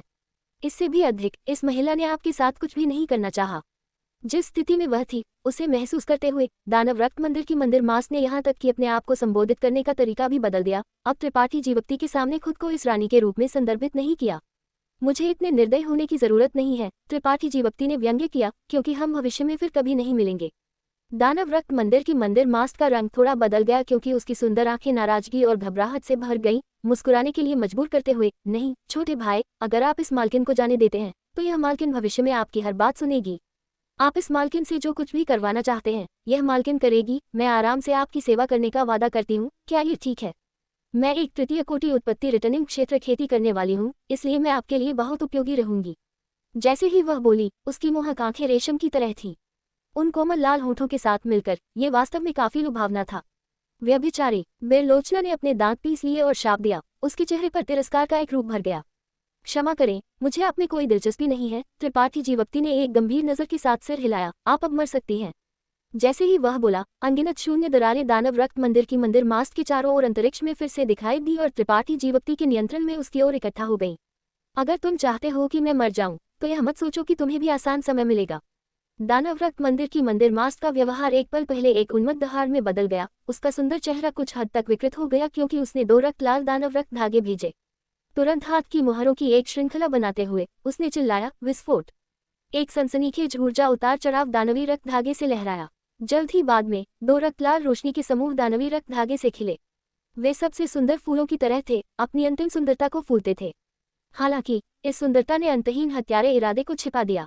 त्रिपाठी जीवप्ती का चेहरा बदल गया और इसके बारे में सोचे बिना भी उसने तुरंत अपनी बैंगनी ढाल को बुलाया और खुद को और बेरलोचना की रक्षा के लिए अपनी रेत तूफान शक्ति को धकेल दिया।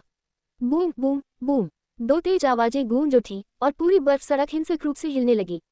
हिंसक विस्फोट का परिणाम बाहर निकल गया और तुरंत त्रिपाठी जीवप्ती के शी को नष्ट कर दिया। यहाँ तक कि विशाल गहरे हरे रंग के ड्रैगन जो दानव रक्त मंदिर की मंदिर मास्ट की ओर दौड़ रहा था उसे भी भयानक झटके से उड़ा दिया गया। दानव रक्त मंदिर की मंदिर मास्ट के 2 दानव रक्त धागे को उसने कई वर्षों तक परिष्कृत किया था और अकल्पनीय मात्रा में जीवन शक्ति को अवशोषित किया था, इसलिए इस विस्फोट की शक्ति स्वाभाविक रूप से अपार थी। दानव रक्त मंदिर के 1000 मीटर के भीतर का क्षेत्र एक पूरी तरह से गड़बड़ी थी। हालांकि दानव रक्त मंदिर की मंदिर मास्ट गायब हो गई थी, जाहिर है अभी अभी अराजकता का फायदा उठाकर भाग गई थी। त्रिपाठी जीवप्ती की बाएं आंख से एक सुनहरी रोशनी चमकी क्योंकि उसने कोहरे की परतों के माध्यम से चारों ओर देखा और जल्द ही दानव रक्त मंदिर की मंदिर मास्ट की आकृति को पकड़ लिया। उसकी गति को धीमा के रूप में वर्णित नहीं किया जा सकता था। पलक झपकते ही उसने 1000 मीटर पार कर लिया था और हताश होकर बर्फ सड़क से भागने की कोशिश कर रही थी। त्रिपाठी जीवप्ती की भौं थोड़ी उठ गई, लेकिन उसने उसका पीछा नहीं किया। इसके बजाय अपने चेहरे पर एक खुशहाल नजर के साथ जगह पर खड़ा रहा, चुपचाप इंतजार कर रहा था, जैसे कि वह एक अच्छे शो के शुरू होने का इंतजार कर रहा था। इसे समझते हुए दानव रक्त मंदिर की मंदिर मास्ट अत्यधिक खुश थी। उसने सोचा कि त्रिपाठी जीवप्ती अभी अभी विस्फोट में घायल हो गया था और उसका पीछा करने में सक्षम नहीं होगा। चुपके से खुश हो रहा था कि उसने निर्णायक रूप से पर्याप्त कार्य किया था, अन्यथा वह मर गई होती। हालांकि इससे पहले कि वह इस विचार को खत्म कर पाती, एक ग्रह आकृति अचानक उसके दृष्टि क्षेत्र में दिखाई दी। यह आकृति बहुत बड़ी नहीं थी, केवल लगभग 1 मीटर ऊंची थी और इसका एक अजीब रूप था, जैसे कि एक पत्थर की मूर्ति। हालांकि जिसने दानव रक्त मंदिर की मंदिर मास्ट को संदिग्ध बना दिया वह ये था कि ये पत्थर की मूर्ति बहुत सजीव थी। उसकी 2 आंखें अविश्वसनीय रूप से तेज थी। जो और भी अजीब था वह ये था कि यह पत्थर की मूर्ति वास्तव में एक काली छड़ी ले जा रही थी और एक छोटे हिमखंड के शीर्ष पर गतिहीन रूप से बैठी थी। यह क्या है? दानव रक्त मंदिर की मंदिर मास्ट संदेह से घूर कर देखने में मदद नहीं कर सकी। इस क्षण में पत्थर की मूर्ति वास्तव में हिमखंड से खड़ी हो गई। उसकी 2 स्पष्ट आंखें उसे घूर कर देखती थी। फिर उसने अपने हाथ में गहरा काला डंडा उठाया और एक प्रतीत होता है कि हल्के तरीके से उस पर झूल गया। ये कार्रवाई निस्संदेह काफी हास्यास्पद थी क्योंकि दानव रक्त मंदिर की मंदिर मास्ट को इससे कोई खतरा महसूस नहीं हुआ, लेकिन अगले पल में उसका रंग नाटकीय रूप से बदल गया। काली छड़ी, जो मूल रूप से केवल पत्थर की मूर्ति की ऊंचाई की थी, अजीब तरह से लंबी हो गई थी जिस क्षण इसे बाहर झूल गया था और एक पहाड़ की तरह उस पर टूट गया था। भय की एक भावना जो उसने पहले कभी महसूस नहीं की थी उसके दिल के नीचे से उभरी और दानव रक्त मंदिर की मंदिर मास्ट को सांस लेना मुश्किल लगा। ऐसा लग रहा था जैसे इस छड़ी के वजन के तहत यहाँ तक कि स्वर्ग और पृथ्वी भी रंग बदल देंगे। दानव रक्त मंदिर की मंदिर मास्ट एक चरित्र थी जिसने अपने पूरे जीवन में कई महान तूफान का अनुभव किया था और अनगिनत लड़ाइयाँ लड़ी थी। उसकी लड़ाकू अनुभव बेहद समृद्ध था, इसलिए इस क्षण में वह कैसे नहीं समझ सकती थी कि ये पत्थर की मूर्ति स्पष्ट रूप से दूसरे पक्ष का आखिरी सहारा थी। उसे याद आया कि जब जिनशी ने उसे ड्रैगन गुफा पर्वत पर लड़ाई के बारे में रिपोर्ट किया था तो उसने एक विशाल पत्थर के दानव का उल्लेख किया था। क्या ये हो सकता है? दानव रक्त मंदिर की मंदिर मास्ट ने अब और सोचने की हिम्मत नहीं की, अपनी जीभ की नोक को काट लिया और एक रक्त धुंध थूक दी। इस रक्त धुंध का अपना दिमाग लग रहा था क्योंकि ये दानव रक्त मंदिर की मंदिर मास्ट के सामने झुक गया इससे पहले कि वह उसके शरीर के चारों ओर लपेट गया। एक पल में उसके कोमल शरीर पर एक रक्त लाल कलाकृति कवच दिखाई दिया, एक जिसमें सभ्य रक्षा लग रही थी। लेकिन ये सब नहीं था। दानव रक्त मंदिर की मंदिर मास्ट ने एक दर्पण जैसी कलाकृति को बुलाया जो सीधे उसके ऊपर एक अदृश्य बाधा में बदल गई। जैसे ही उसने ये कार्य समाप्त किए, गहरा काला डंडा पहले ही गिर चुका था। एक टकराने वाली आवाज के साथ अदृश्य बाधा कागज के टुकड़े की तरह थी। जिस क्षण ये छड़ी के संपर्क में आया, ये चकनाचूर हो गया और अपने मूल रूप में लौट आया। इसे किनारे पर फेंक दिया गया था। दर्पण चकनाचूर हो गया और आध्यात्मिक प्रकाश मंद हो गया। दानव रक्त मंदिर की मंदिर मास्ट का चेहरा तुरंत पीला पड़ गया और इससे पहले कि वह कुछ भी कर पाती, छड़ी पहले ही उसके सिर पर उतर चुकी थी। उसकी दृष्टि अंधेरी हो गई क्योंकि दानव रक्त मंदिर की मंदिर मास्ट ने चेतना खो दी। भले ही वह एक तृतीय कोटि उत्पत्ति रिटर्निंग क्षेत्र मास्टर थी, पत्थर नेवला के स्वर्ग हिलाने वाले स्तंभ से मारा जाना बिल्कुल असंभव था कि वह बच जाए। उसका सिर सीधे फट गया और उसका शरीर भयानक बल के तहत एक उल्का की तरह नीचे गिर गया, कठोर बर्फ में टूट गया और रक्त का एक सुंदर फूल बनाया। इस दृश्य को देखकर त्रिपाठी जीवक्ति का मुंह एक संतुष्ट मुस्कान में मुड़ गया। पत्थर नेवला स्वाभाविक रूप से उसके द्वारा पहले से जारी किया गया था। हालांकि यहाँ ठंड भयानक थी, इसका उस पर बिल्कुल कोई असर नहीं पड़ा। त्रिपाठी जीवक्ति का मूल इरादा पत्थर नेवला को एक गुप्त हमला शुरू करने का अवसर खोजने देना था और यह देखना था कि क्या ये एक ही झटके में लड़ाई जीत सकता है, लेकिन उसे ऐसे अप्रत्याशित परिणाम की उम्मीद नहीं थी। बेशक त्रिपाठी जीवक्ति इस परिणाम से असंतुष्ट नहीं थे। अगर यह पत्थर नेवला गार्ड पर खड़ा नहीं होता और दानव रक्त मंदिर की मंदिर मास्ट पर अप्रत्याशित रूप से हमला नहीं करता तो उसे मारना काफी मुश्किल होता। त्रिपाठी जीवक्ति ने सफलतापूर्वक दोनों तृतीय कोटि उत्पत्ति रिटर्निंग क्षेत्र मास्टरों को खत्म कर दिया है। अब केवल बेलोचना और बर्फीली हृदय घाटी की 2 घायल महिलाएं बची हैं। एपिसोड 1465 जम विजय उपरांत लूट और बर्फीली हृदय घाटी की महिलाएं।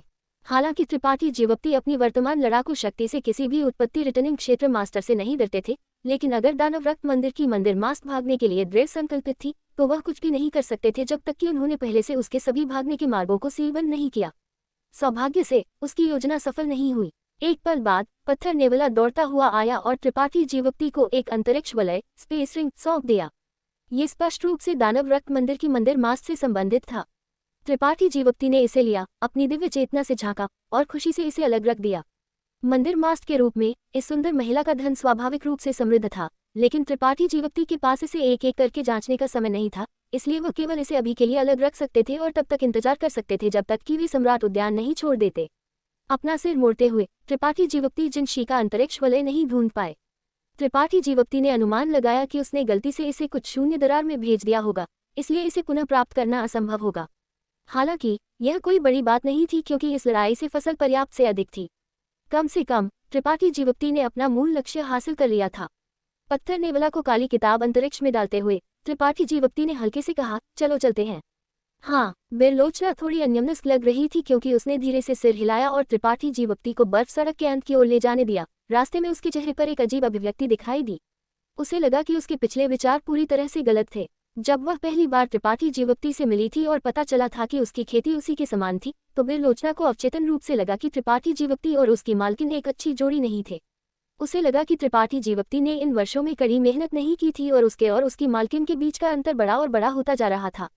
हालांकि इस लड़ाई के बाद उसे एहसास हुआ कि हालांकि त्रिपाठी जीवक्ति की खेती उसकी मालकिन की तुलना में 2 छोटे क्षेत्र कम थी, लेकिन लड़ाकू शक्ति के मामले में वह शायद उसकी मालकिन के बराबर था। अगर उसकी मालकिन अभी अभी इस लड़ाई से निपटने वाली होती तो वह त्रिपाठी जीवक्ति की तरह पूरी तरह से इससे निपटने में सक्षम नहीं होती। दुर्भाग्य से त्रिपाठी जीवक्ति ने बाहरी ताकतों पर बहुत अधिक भरोसा किया था। हालांकि इसे उसकी ताकत का एक हिस्सा माना जा सकता था, लेकिन इसमें हमेशा कुछ कमी थी। किसी की अपनी ताकत नींव थी, बाहरी ताकतें लंबे समय में जाने का रास्ता नहीं थी। कोई भी उत्कृष्ट नहीं था और यहाँ तक कि ज़ैद में भी दोष थे। अब ऐसा लग रहा था कि हालांकि उसके और उसकी मालकिन के बीच अंतर था, लेकिन ये बहुत बड़ा नहीं था और वह बमुश्किल एक मैच था। ऐसा सोचते हुए बेलोचना का मूड अकारण सुधर गया। बर्फ सड़क पर खतरे समाप्त हो गए थे, इसलिए बाकी का रास्ता स्वाभाविक रूप से आबादित था। जल्द ही त्रिपाठी जीवक्ति बेलोचना को मुख्य हॉल में ले आए जहां वह पिछली बार गया था। अब तक त्रिपाठी जीवक्ति जगह से पहले से ही परिचित थे। हालांकि उसने जल्दी से छोड़ने की कोशिश नहीं की और इसके बजाय अपने पीछे घूरकर देखा। स्नोफ्लेक तान तिंघे की गुजारिश। एक पल बाद त्रिपाठी जीवक्ति और बेलोचना का समूह बेशक बर्फ सड़क छोड़ने के बाद उन्हें त्रिपाठी जीवक्ति को उनका इंतजार करते देखकर आश्चर्य हुआ। दोनों महिलाएं स्तब्ध थी और उनके चेहरे पर सतर्कता दिखाई दी। तुरंत बड़ी महिला आगे बढ़ी और पूछा, क्या मैं छोटे भाई का नाम पूछने की हिम्मत कर सकती हूँ? यह मालकिन स्कारलेट वेव स्टार की बर्फीली हृदय घाटी की तानतिंग है और छोटे भाई की जान बचाने की कृपा के लिए बहुत धन्यवाद। त्रिपाठी जीवप्ती ने उन पर बेहोश रूप से नजर डाली और कहा, अगर आप केवल धन्यवाद देने के लिए यहाँ हैं, तो उसकी कोई जरूरत नहीं है। मेरी उन दोनों के साथ दुश्मनी थी, उन्हें मारने का आपसे कोई लेना देना नहीं है। तानतिंग ने ये सुना और कड़वाहट से मुस्कुराए। ऐसा कहा जा रहा है वे दोनों स्पष्ट रूप से अच्छे लोग नहीं थे। अगर छोटे भाई नहीं होते तो जूनियर सिस्टर और मैं शायद भागने में सक्षम नहीं होते। इसलिए किसी भी मामले में छोटे भाई कृपया इस मालकिन और जूनियर सिस्टर से यह झुकाव स्वीकार करें। ऐसा कहते हुए उसने वास्तव में दूसरी महिला के सामने झुकाव किया। त्रिपाठी जीवप्ती की अभिव्यक्ति उदासीन रही क्योंकि उसने उन्हें रोकने की जहमत नहीं उठाई। हालांकि उसके पास उनकी मदद करने के लिए अपनी तलवार खींचने का कोई इरादा नहीं था, लेकिन वे वास्तव में उसकी उपस्थिति के कारण अपनी जान बचाई थी। ये एक तथ्य था। अन्यथा जिनशी के व्यक्तित्व और शैली के साथ ये दोनों महिलाएं शायद शाश्वत विनाश के लिए सौंप दी गई होती। उनका झुकाव स्वीकार करना बहुत ज्यादा नहीं था। उन्हें धन्यवाद देने के बाद ये देखकर कि त्रिपाठी जीवप्ती ने ज्यादा कुछ नहीं कहा और यहाँ तक कि एक अमित्र नजर भी दिखाई, दो महिलाओं की अभिव्यक्ति थोड़ी अजीब हो गई। उन्होंने एक दूसरे पर नजर डाली, जाहिर तौर पर कुछ कहना चाहते थे लेकिन झिझक रहे थे। क्या कुछ और है? त्रिपाठी जीवप्ती ने भौहें चढ़ाई और कुछ अप्रसन्नता दिखाई। उनकी वर्तमान स्थिति में उनके लिए जल्दी से ध्यान करने और ठीक होने के लिए एक जगह ढूंढना सबसे अच्छा था। वे उसे क्यों परेशान करते रहे? क्या ऐसा हो सकता है कि उन्होंने उसकी ताकत देखी और उसके साथ सेना में शामिल होना चाहती थी? या क्या ऐसा हो सकता है कि वे अपनी सुरक्षा की रक्षा के लिए उस पर भरोसा करना चाहती थी?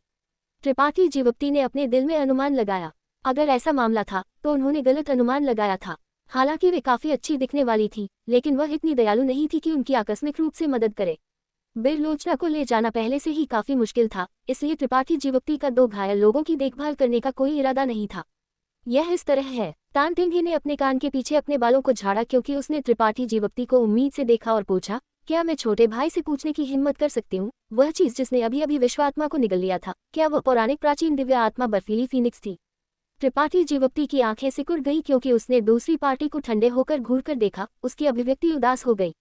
उसकी शत्रुता को महसूस करते हुए तानतिंग ने जल्दी से अपना हाथ हिलाया। छोटे भाई, कृपया गलत न समझें। मेरी जूनियर सिस्टर और मैं आपको नुकसान नहीं पहुंचाना चाहती। इससे भी अधिक हम दोनों में ऐसा करने की क्षमता नहीं है। हम बस पूछना चाहते थे, अगर यह है तो क्या? अगर यह नहीं है तो क्या? त्रिपाठी जीवप्ती ने ठंडे होकर सूंघा। इस महिला को वास्तव में पता नहीं था कि उसके लिए क्या अच्छा था। वह इन चीजों के बारे में क्यों पूछताछ कर रही थी? क्या वह नहीं जानती थी कि कुछ चीजें वर्जित थीं? अगर वह खराब स्वभाव वाला व्यक्ति होता तो उसने केवल इस वाक्य के कारण उसे मार दिया होता। उसका जवाब सुनकर तानतिंग का चेहरा चमक उठा और उसने जल्दबाजी में कहा, अगर यह वास्तव में एक बर्फीली फीनिक्स है, क्या छोटा भाई इसे मेरे बर्फीली हृदय घाटी में स्थानांतरित कर सकता है? हम आपके किसी भी अनुरोध को संतुष्ट कर सकते हैं। स्थानांतरण। त्रिपाठी जीवप्ती का चेहरा एक पल के लिए जम गया, इससे पहले कि वह गुस्से से हंसा। क्या आप अभी भी सपना देख रही हैं? आप ऐसी बात कैसे कह सकती हैं? यहाँ तक कि बिरलोचना, जो एक बाहरी थी, ने भी तानतिंग को व्यंग्यात्मक रूप से देखा। ये प्रस्ताव सबसे मजेदार मजाक था जिसे उसने अपने जीवन में कभी सुना था। बर्फीली फीनिक्स किस तरह का महान अस्तित्व था। त्रिपाठी जीवप्ती का उसकी अवशेष आत्मा की एक फुसफुसाहट प्राप्त करने में सक्षम होना एक स्वर्ग उल्लंघन अवसर था, इसलिए वह इसे कैसे दे सकता था? हालांकि त्रिपाठी जीवप्ती के ठंडे शब्दों के सामने तानतिंग निराश नहीं हुई और इसके बजाय गंभीरता से कहा, मैं इसे छोटे भाई से नहीं छिपाऊंगी। मेरी बर्फीली हृदय घाटी एक बर्फ विशेषता गुप्त कला की खेती करती है और हमारे शिष्यों की पूजा करने वाला कुलदेवता बर्फीली फीनिक्स है, इसलिए इस चीज का मेरी बर्फीली हृदय घाटी पर एक अकल्पनीय प्रभाव है। तो क्या? त्रिपाठी जीवप्ती अधीर हो गए। अगर यह मालकिन गलत नहीं है तो छोटे भाई एक बर्फ विशेषता गुप्त कला की खेती नहीं करते हैं। हालांकि बर्फीली फीनिक्स दुर्लभ है, यह आपके लिए ज्यादा उपयोगी नहीं होगा और आप इसकी पूरी क्षमता प्रदर्शित करने में सक्षम नहीं होंगे। अगर आप इसे स्थानांतरित करने के लिए सहमत हैं तो मैं संप्रदाय की ओर से आपकी सभी शर्तों पर सहमत हो सकती हूँ। तानतिंग ने बहुत तेजी से बात की, जल्दबाजी में अपनी योजना को समझाते हुए, जबकि बर्फीली हृदय घाटी की दूसरी महिला ने सहमति में सिर हिलाया। अगर त्रिपाठी जीवप्ती वास्तव में इस सौदे के लिए सहमत हो सकते थे तो बर्फीली हृदय घाटी कोई भी कीमत चुकाने को तैयार होगी। यही कारण था कि उन्होंने संप्रदाय के अन्य बुजुर्गों के साथ ऐसा निर्णय लेने की हिम्मत की। उनका मानना था कि संप्रदाय के अन्य बुजुर्ग केवल खुश होंगे और थोड़ी सी भी शिकायत नहीं करेंगे। मैं वो सब कुछ ले जाऊंगा जो आपने अभी अभी गुजरती हवा के रूप में कहा था। अगर आप एक और शब्द कहने की हिम्मत करती हैं तो मैं सुनिश्चित करूंगा कि आप दोनों सम्राट उद्यान को कभी नहीं छोड़ेंगी। त्रिपाठी जीवप्ती ने उन पर ठंडे होकर नजर डाली और असंवेदनशीलता से धमकी दी, इससे पहले कि वह बिरलोचना को खींचता और दूर चला गया। छोटे भाई, इसके बारे में ध्यान से सोचें। अगर आपने अपना मन बना लिया है तो आप स्कारलेट वेव स्टार की बर्फीली हृदय घाटी में आ सकते हैं। तान तिंघे हार मानने के लिए तैयार नहीं लग रही थी और पीछे से चिल्लाई। जैसे ही उसने बोलना समाप्त किया, सामने से एक सुनहरी रोशनी निकली। आधे रास्ते में यह एक चाकू मारने से एक चाबुक में बदल गया, उसके शरीर पर एक चाबुक की तरह बह गया। एक नाजुक चीख के साथ तान तिंघे को हवा में उड़ते हुए भेजा गया और जमीन पर जोर से उतरा। जब उसने ऊपर देखा तो त्रिपाठी जीवप्ती और बिरलोचना गायब हो गए थे। सीनियर सिस्टर, बर्फीली हृदय घाटी की दूसरी महिला चौंक गई और जल्दी से तान तिंघे को उठाने में मदद करने के लिए चली गई। मैं ठीक हूँ, तान तिंघे ने धीरे धीरे सिर हिलाया। उसके चेहरे पर अनिच्छा का एक रूप दिखाई दिया। वह उनका पीछा करना चाहती थी, लेकिन अभी अभी उस झटके की ताकत को याद करते हुए उसने लापरवाही से कार्य करने की हिम्मत नहीं की। वह समझ गई कि उसके शब्द अभी अभी दूसरे पक्ष के हत्यारे इरादे को उत्तेजित कर चुके थे, लेकिन क्योंकि वह एक दुष्ट व्यक्ति नहीं था, उसने वास्तव में उसे मारने के बजाय केवल एक छोटी चेतावनी दी थी। इस क्षण में दूसरे पक्ष को नाराज करना निस्संदेह विवेकपूर्ण था, क्योंकि यह मौत को निमंत्रण देने से अलग नहीं था। हालांकि इस खेती करने वाले को देखते हुए, जिसने बर्फ विशेषता गुप्त कला की खेती नहीं की थी, एक बर्फीली फीनिक्स अवशेष आत्मा के साथ छोड़ दिया, उसे अनिच्छा से भर दिया। अगर वह चीज बर्फीली हृदय घाटी में रखी गई होती तो यह एक बड़ी भूमिका निभाती। वह व्यक्ति इतना अनुचित कैसे हो सकता है? छोटी महिला नाराज थी। ये हम हैं जो नहीं जानते थे कि हमारे लिए क्या अच्छा था। तान तिंघे करवाहट से मुस्कुराई। लेकिन सीनियर सिस्टर, क्या हम बस एक महान अवसर को अपनी आंखों से फिसलते हुए देखने जा रहे हैं? दूसरी महिला स्पष्ट रूप से हार मानने के लिए तैयार नहीं थी। हम और क्या कर सकते हैं? हम केवल उम्मीद कर सकते हैं कि वह एक दिन अपना मन बदल देगा। किसी भी मामले में मैंने पहले ही उसे बता दिया है कि हमारी बर्फीली हृदय घाटी का खेती सितारा कहाँ है, इसलिए अगर वह वास्तव में एक दिन इसका आदान प्रदान करना चाहता है तो उसे संप्रदाय में आना चाहिए। तान तिंघे ने सिर हिलाया। भूल जाओ, यह मामला ही समाप्त होता है। जूनियर सिस्टर, चलो पहले अपनी सांस को समायोजित करने के लिए एक जगह ढूंढते हैं। हाँ, दूसरी तरफ त्रिपाठी जीवप्ती और बिरलोचना ने महल छोड़ दिया। हालांकि तान तिंघे के प्रस्ताव को उसके द्वारा खारिज कर दिया गया था और उसने उसे एक सबक भी सिखाया था। त्रिपाठी जीवप्ती का मूड कुछ जटिल था। बर्फीली फीनिक्स अवशेष आत्मा कुछ ऐसा था जिसे उसने पाटिल सुमित्रा के लिए छोड़ दिया था, इसलिए ये पाटिल सुमित्रा की विरासत होनी चाहिए थी। लेकिन अब इसे एक बाहरी व्यक्ति द्वारा देखा जा रहा था और बेशर्मी से इसके लिए आदान प्रदान करने की मांग की जा रही थी, जिससे वह बहुत नाराज हो गया। अगर यह इस तथ्य के लिए नहीं होता कि उसके और इन दो महिलाओं के बीच कोई दुश्मनी नहीं थी, तो उसने उन्हें शिकायत करने की अनुमति देने के बजाय पहले ही उन्हें मार दिया होता। पूरे रास्ते बिरलोचना बेहद अच्छा व्यवहार कर रही थी और एक शब्द भी नहीं बोली। वह ये भी जानती थी कि वह इस संकटग्रस्त सम्राट उद्यान में सुरक्षित रूप से चलने में सक्षम थी। ये पूरी तरह से त्रिपाठी जीवप्ती के कारण था, इसलिए उसने उसे परेशान करने की हिम्मत नहीं की। जल्द ही दोनों एक भूलभुलैया के सामने पहुंचे। प्रवेश द्वार के सामने खड़े होकर त्रिपाठी जीवप्ती ने भौहें चढ़ाई और जोर से सोचा। वह इस जगह पर पहले भी एक बार आ चुका था। जब वह, धामीजा, लोकेश और अन्य लोग यहाँ आए थे तो वे भी खो गए थे, लेकिन कुल मिलाकर उनकी यात्रा सुचारू रूप से चली गई थी। उस समय लियांग गुआन की कठपुतली रास्ता दिखा रही थी, जिसने न केवल उनका समय और प्रयास बचाया, बल्कि उन्हें कई खतरों से बचने की भी अनुमति दी। अब जब उसके पास भरोसा करने के लिए कोई कठपुतली नहीं थी, तो त्रिपाठी जीवप्ती केवल अपनी यादों पर भरोसा कर सकते थे।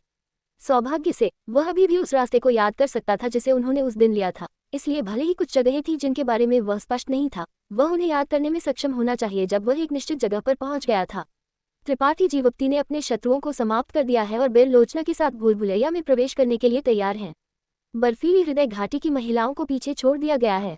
एपिसोड 1466, नेशनल पार्क भूलभुलैया से बाहर और अंतरिक्ष व्यू द्वार। थोड़ी देर बाद त्रिपाठी जीवप्ती ने एक गहरी सांस ली और भूलभुलैया में आगे बढ़े। बिरलोचना स्वाभाविक रूप से बिना कुछ कहे उनका पीछा करने लगी। इस तरह के भूलभुलैया जैसे भूभाग में अक्सर कई बाधाएं और आत्मा व्यू स्पिरिट एरेज होते थे, और अब जब सम्राट उद्यान आधिकारिक तौर पर खुल गया था तो अंदर खतरे का स्तर बहुत बढ़ गया था। इसलिए त्रिपाठी जीवप्ती ने रास्ते में अपना गार्ड कम करने की हिम्मत नहीं की, लगातार अपने विनाश की दानवी आंख का उपयोग करके अपने परिवेश को स्कैन कर रहे थे ताकि खुद को गलती से किसी भी तरह की बाधा को ट्रिगर करने से रोका जा सके। 2 दिन बाद त्रिपाठी जीवप्ती बिरलोचना को भूलभुलैया के दूसरी तरफ से बाहर ले आए। दोनों थोड़े थके हुए और भयभीत लग रहे थे। भूलभुलैया से बाहर निकलने में सक्षम होना त्रिपाठी जीवप्ती की यादों और थोड़ी सी किस्मत के कारण था। पिछली भूलभुलैया के विपरीत, जिसमें केवल बाधाएं और बाधाएं थी, त्रिपाठी जीवप्ती और बिरलोचना का सामना कई प्राचीन कठपुतलियों से हुआ। ये प्राचीन कठपुतलियां अलग अलग आकार और आकार की थीं और उनकी ताकत बहुत अलग थी, लेकिन वे सभी उत्पत्ति रिटर्निंग क्षेत्र मास्टर थे, जिनमें सबसे मजबूत तृतीय कोटि उत्पत्ति रिटर्निंग क्षेत्र तक पहुंच चुके थे, जिससे त्रिपाठी जीवप्ती को बहुत परेशानी हुई। सौभाग्य से त्रिपाठी जीवप्ती कोई साधारण उत्पत्ति रिटर्निंग क्षेत्र मास्टर नहीं थे और अपनी ड्रैगन हड्डी तलवार और फायरबर्ड कलाकृति आत्मा की मदद से साथ ही पत्थर नेवला की अत्याचारी शक्ति के साथ वह सुरक्षित रूप से इसे पार करने में सक्षम थे। विशेष रूप से पत्थर नेवला का इन प्राचीन कठपुतलियों पर एक मजबूत निरोधात्मक प्रभाव था। भूल भुलैया से बुझने के बाद उनके सामने दो मेहराबदार दरवाजे दिखाई दिए, एक काला और एक सफेद, एक अजीब उपस्थिति दे रहा था। सफेद वाला सफेद जैद से बना हुआ लग रहा था, जबकि काला वाला एक उदासीन आभा दे रहा था, जिससे एक कठोर विपरीत बन गया। हालांकि इन दो मेहराबदार दरवाजों के पीछे अराजक शून्यता का एक विशाल विस्तार था, जिसे त्रिपाठी जीवोक्ति की दिव्य चेतना पता नहीं लगा सकती थी। सतह पर यह एक झील की सतह जैसा था, अथाह। बिरलोचना एक पल के लिए स्तब्ध रह गई, इससे पहले कि वह चिल्लाई, अंतरिक्ष व्यू द्वार। त्रिपाठी जीवोक्ति ने आश्चर्य में उसकी ओर नजर डाली, इससे पहले कि वह सिर हिलाता। अच्छा, तुम वास्तव में उन्हें पहचानती हो? हाँ, मैंने उन्हें पहले देखा है। बिरलोचना की अभिव्यक्ति गरिमापूर्ण हो गई। हमें किसमें प्रवेश करना चाहिए? मैं तुम्हें बाद में बताऊंगा, चलो पहले थोड़ी देर के लिए ठीक हो जाते हैं। त्रिपाठी जीवोक्ति हल्के से मुस्कुराए। जब वह पिछली बार यहाँ आए थे तो धामीजा, लोकेश और अन्य लोगों ने लंबे समय तक संघर्ष किया था। वे नहीं जानते थे कि किस अंतरिक्ष व्यू द्वार में प्रवेश करना है। आखिरकार ये विकल्प वास्तव में मुश्किल था। अधिकांश लोग सफेद वाले को पसंद करेंगे क्योंकि काला वाला अक्सर खतरे और जोखिम का प्रतिनिधित्व करता था। लेकिन वास्तव में कोई फर्क नहीं पड़ता कि उन्होंने किस अंतरिक्ष व्यू द्वार को चुना। उनमें से कोई भी खतरनाक नहीं था। एकमात्र अंतर यह था कि वे एक अलग स्थान पर पहुंचे। धामीजा, लोकेश और अन्य लोगों ने उस दिन सफेद अंतरिक्ष व्यू द्वार में प्रवेश किया था। वहां उनका सामना एक जैद ताबूत से हुआ था, जिसने सम्राट उद्यान की बाधा को ट्रिगर किया था। सम्राट उद्यान दिखाई दिया था और इस जैद ताबूत के अंदर ऐसा लग रहा था जैसे एक व्यक्ति चुपचाप लेटा हुआ था। सितारा क्षेत्र के महान सम्राटों में से एक। त्रिपाठी जीवोक्ति को यह जानकारी यांग इन्फ्लेमेशन से मिली थी। आखिरकार यांग इन्फ्लेमेशन महान सम्राटों में से एक का आत्मा क्लोन था और इन रहस्यों की कुछ समझ रखता था। त्रिपाठी जीवोक्ति, डूसीसी और अन्य लोगों ने काले अंतरिक्ष व्यू द्वार में प्रवेश किया था, जहां बूढ़ी महिला, एक उत्पत्ति रिटर्निंग क्षेत्र मास्टर, गिर गई थी और जहां स्वर्ग हिलाने वाला स्तंभ प्राप्त किया गया था। हनीपॉट जीवन पुनर्जीवित करने वाली जैद क्रीम। आधे घंटे बाद त्रिपाठी जीवोक्ति और बिरलोचना ने ठीक होना समाप्त कर दिया और त्रिपाठी जीवोक्ति के निर्देशों के तहत दोनों काले अंतरिक्ष व्यू द्वार की ओर कदम दर कदम चले। अथाह काले अंतरिक्ष व्यू द्वार को देखते हुए बिरलोचना थोड़ा घबराया हुआ महसूस करने में मदद नहीं कर सकी, क्योंकि उसने बाहर पहुंचकर त्रिपाठी जीवोक्ति के कपड़े पकड़ लिए। त्रिपाठी जीवोक्ति दूसरी ओर एक आरामदायक नजर के साथ उसे काले व्यू द्वार में ले आए। अवर्णनीय भारहीनता की एक भावना ने उन्हें ढाक लिया, जिससे उन्हें एक पल के लिए चक्कर आ गया। जब तक उन्होंने अपनी इंद्रियों को फिर से हासिल किया, वे पहले ही एक और जगह पर पहुंच चुके थे। चारों ओर देखते हुए त्रिपाठी जीवोक्ति का चेहरा चमक उठा। यही वह जगह थी। उस दिन वह, बूढ़ी महिला और अन्य लोग काले स्थानिक व्यू द्वार से गुजरे थे और इस जगह पर पहुंचे थे। मेरे साथ आओ, त्रिपाठी जीवोक्ति ने बिरलोचना को पुकारा और आगे चलना शुरू कर दिया, जाहिर तौर पर कुछ खोज रहे थे। बिरलोचना ने उसे निस्तब्धता से देखा, लेकिन कोई सवाल नहीं पूछा। ये स्पष्ट रूप से एक बगीचे जैसी जगह थी, जिसमें फूलों की सुगंध, बहते पानी पर एक छोटा पुल और बड़ी संख्या में कृत्रिम पहाड़ियां भरी हुई थी। परिदृश्य बहुत अद्वितीय था। त्रिपाठी जीवोक्ति ने कृत्रिम पहाड़ों के चारों ओर देखा, समय समय पर धीरे धीरे सिर हिलाते रहे। थोड़ी देर बाद उसकी आंखें अचानक चमक उठीं और वह जल्दी से चट्टान के एक हिस्से की ओर दौड़ पड़ा। वहां त्रिपाठी जीवोक्ति ने एक बेहोश सुगंध सूंघी, जिसने उसकी इंद्रियों को ताज़ा कर दिया। यहाँ तक कि बिरलोचना, जो अभी तक अपनी चोटों से पूरी तरह से उबर नहीं पाई थी, इस क्षण में थोड़ा बेहतर रंग था। जल्द ही त्रिपाठी जीवोक्ति चट्टान के सामने पहुंचे। अपने सामने एक परिचित पुल को देखते हुए त्रिपाठी जीवोक्ति मदद नहीं कर सके, लेकिन मुस्कुराए, मिल गया। बिरलोचना बहुत उत्सुक थी। उसने पुल में देखा और पाया कि यह बहुत सूखा था।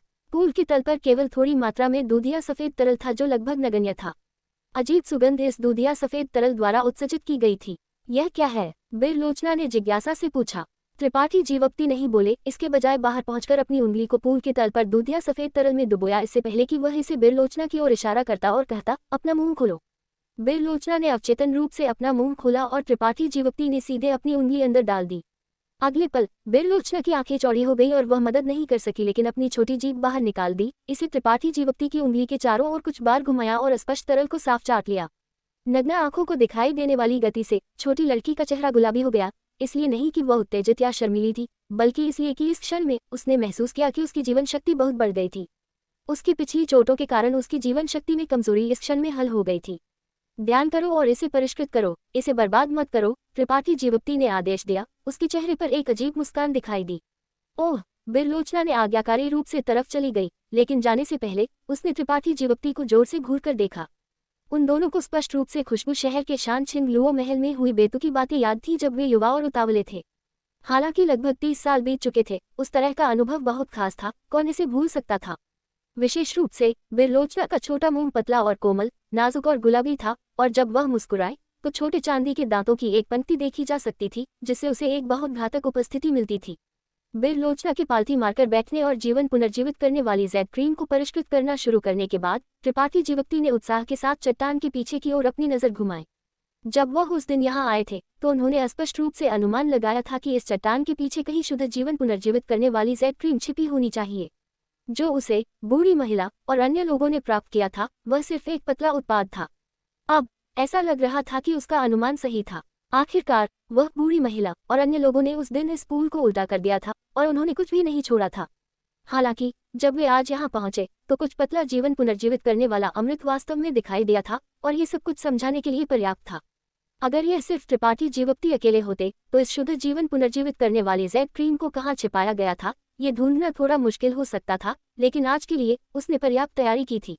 एक विचार के साथ त्रिपाठी जीवक्ति ने पत्थर नेवला को काली किताब अंतरिक्ष से जारी किया, तरल को रखने के लिए विशेष रूप से इस्तेमाल किया जाने वाला एक कंटेनर निकाला और इसे उसे सौंप दिया, इससे पहले कि वह अपने सामने चट्टान की ओर इशारा करता।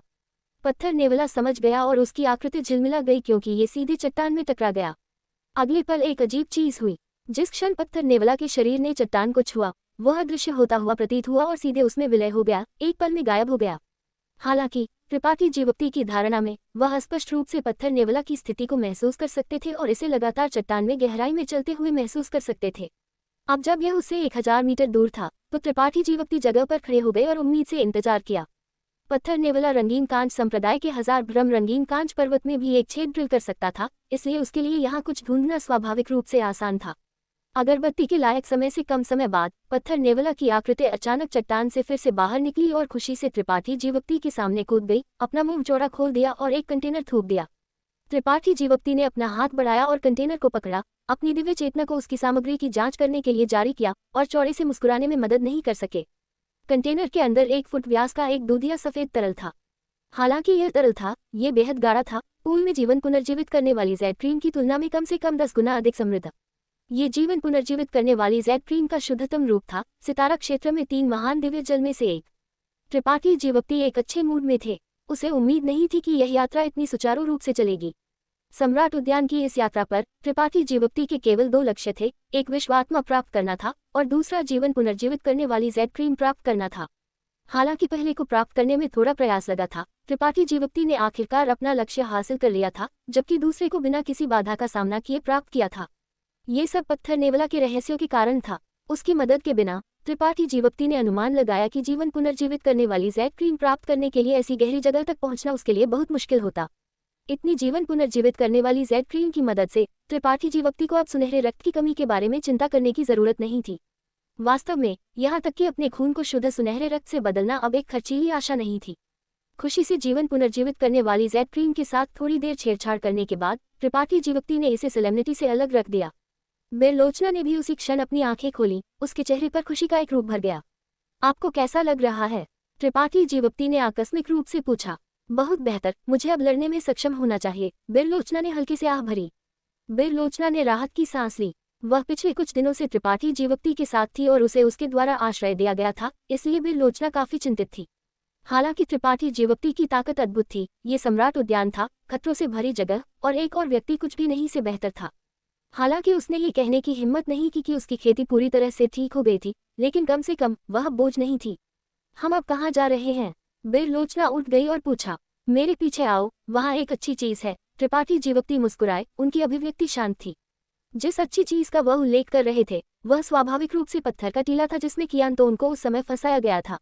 कियानतोंग ने इस जगह में प्रवेश करने का जोखिम क्यों लिया था? इसका कारण एक कलाकृति परिष्कृत करने वाले को यहाँ कलाकृति परिष्कृत करने के अनुभव का अध्ययन करने के लिए लाना था। पत्थर के टीले में सबसे गहन कलाकृति परिष्कृत दांव था। सम्राट उद्यान से भागने के बाद उस कलाकृति परिष्कृत करने वाले ने पत्थर के टीले का अध्ययन करने के लिए पीछे हटना शुरू कर दिया था।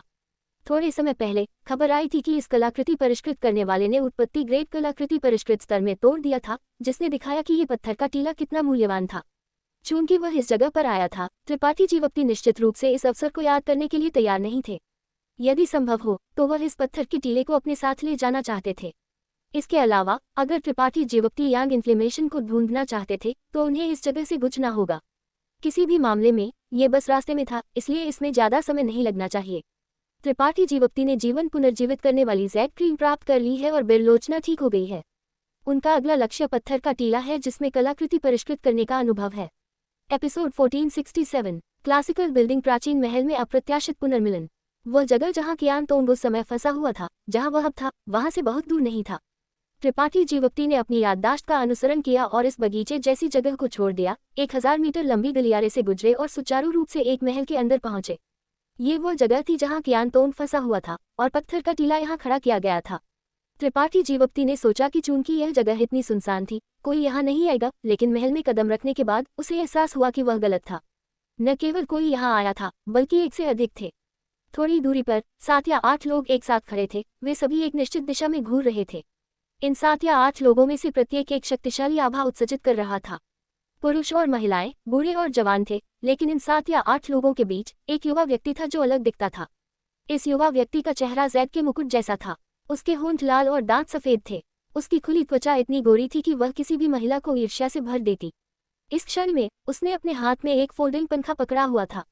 उसकी मुद्रा सुंदर थी, जैसे कि वह किसी महान शक्ति का एक युवा मास्टर हो जो अपने नौकरों को वसंत ऋतु की यात्रा पर ले जा रहा हो। उसकी अभिव्यक्ति आरामदायक थी। उपस्थित सभी लोग इस युवा व्यक्ति की तुलना में फीके पड़ गए, जिससे त्रिपाठी जीवप्ती की आंखें अनजाने में उस पर गिर गईं। इसे देखकर त्रिपाठी जीवप्ती मदद नहीं कर सके, लेकिन अपनी गर्दन सिकोड़ ली, ये कामना करते हुए कि वह पहली बार में इस जगह पर कभी नहीं आए होते। हालांकि यह मदद नहीं कर सकता था, क्योंकि युवा मास्टर वास्तव में क्षुएयु थी, वह महिला जिसे वह एक सांप की तरह बच रहा था।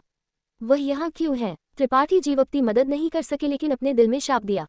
हालांकि रास्ते में कुछ मोड़ और मोड़ आए थे, कुल मिलाकर ये सुचारू यात्रा थी। त्रिपाठी जीवप्ती को कभी उम्मीद नहीं थी कि वह इस जगह पर क्षुएयु से टकराएगा।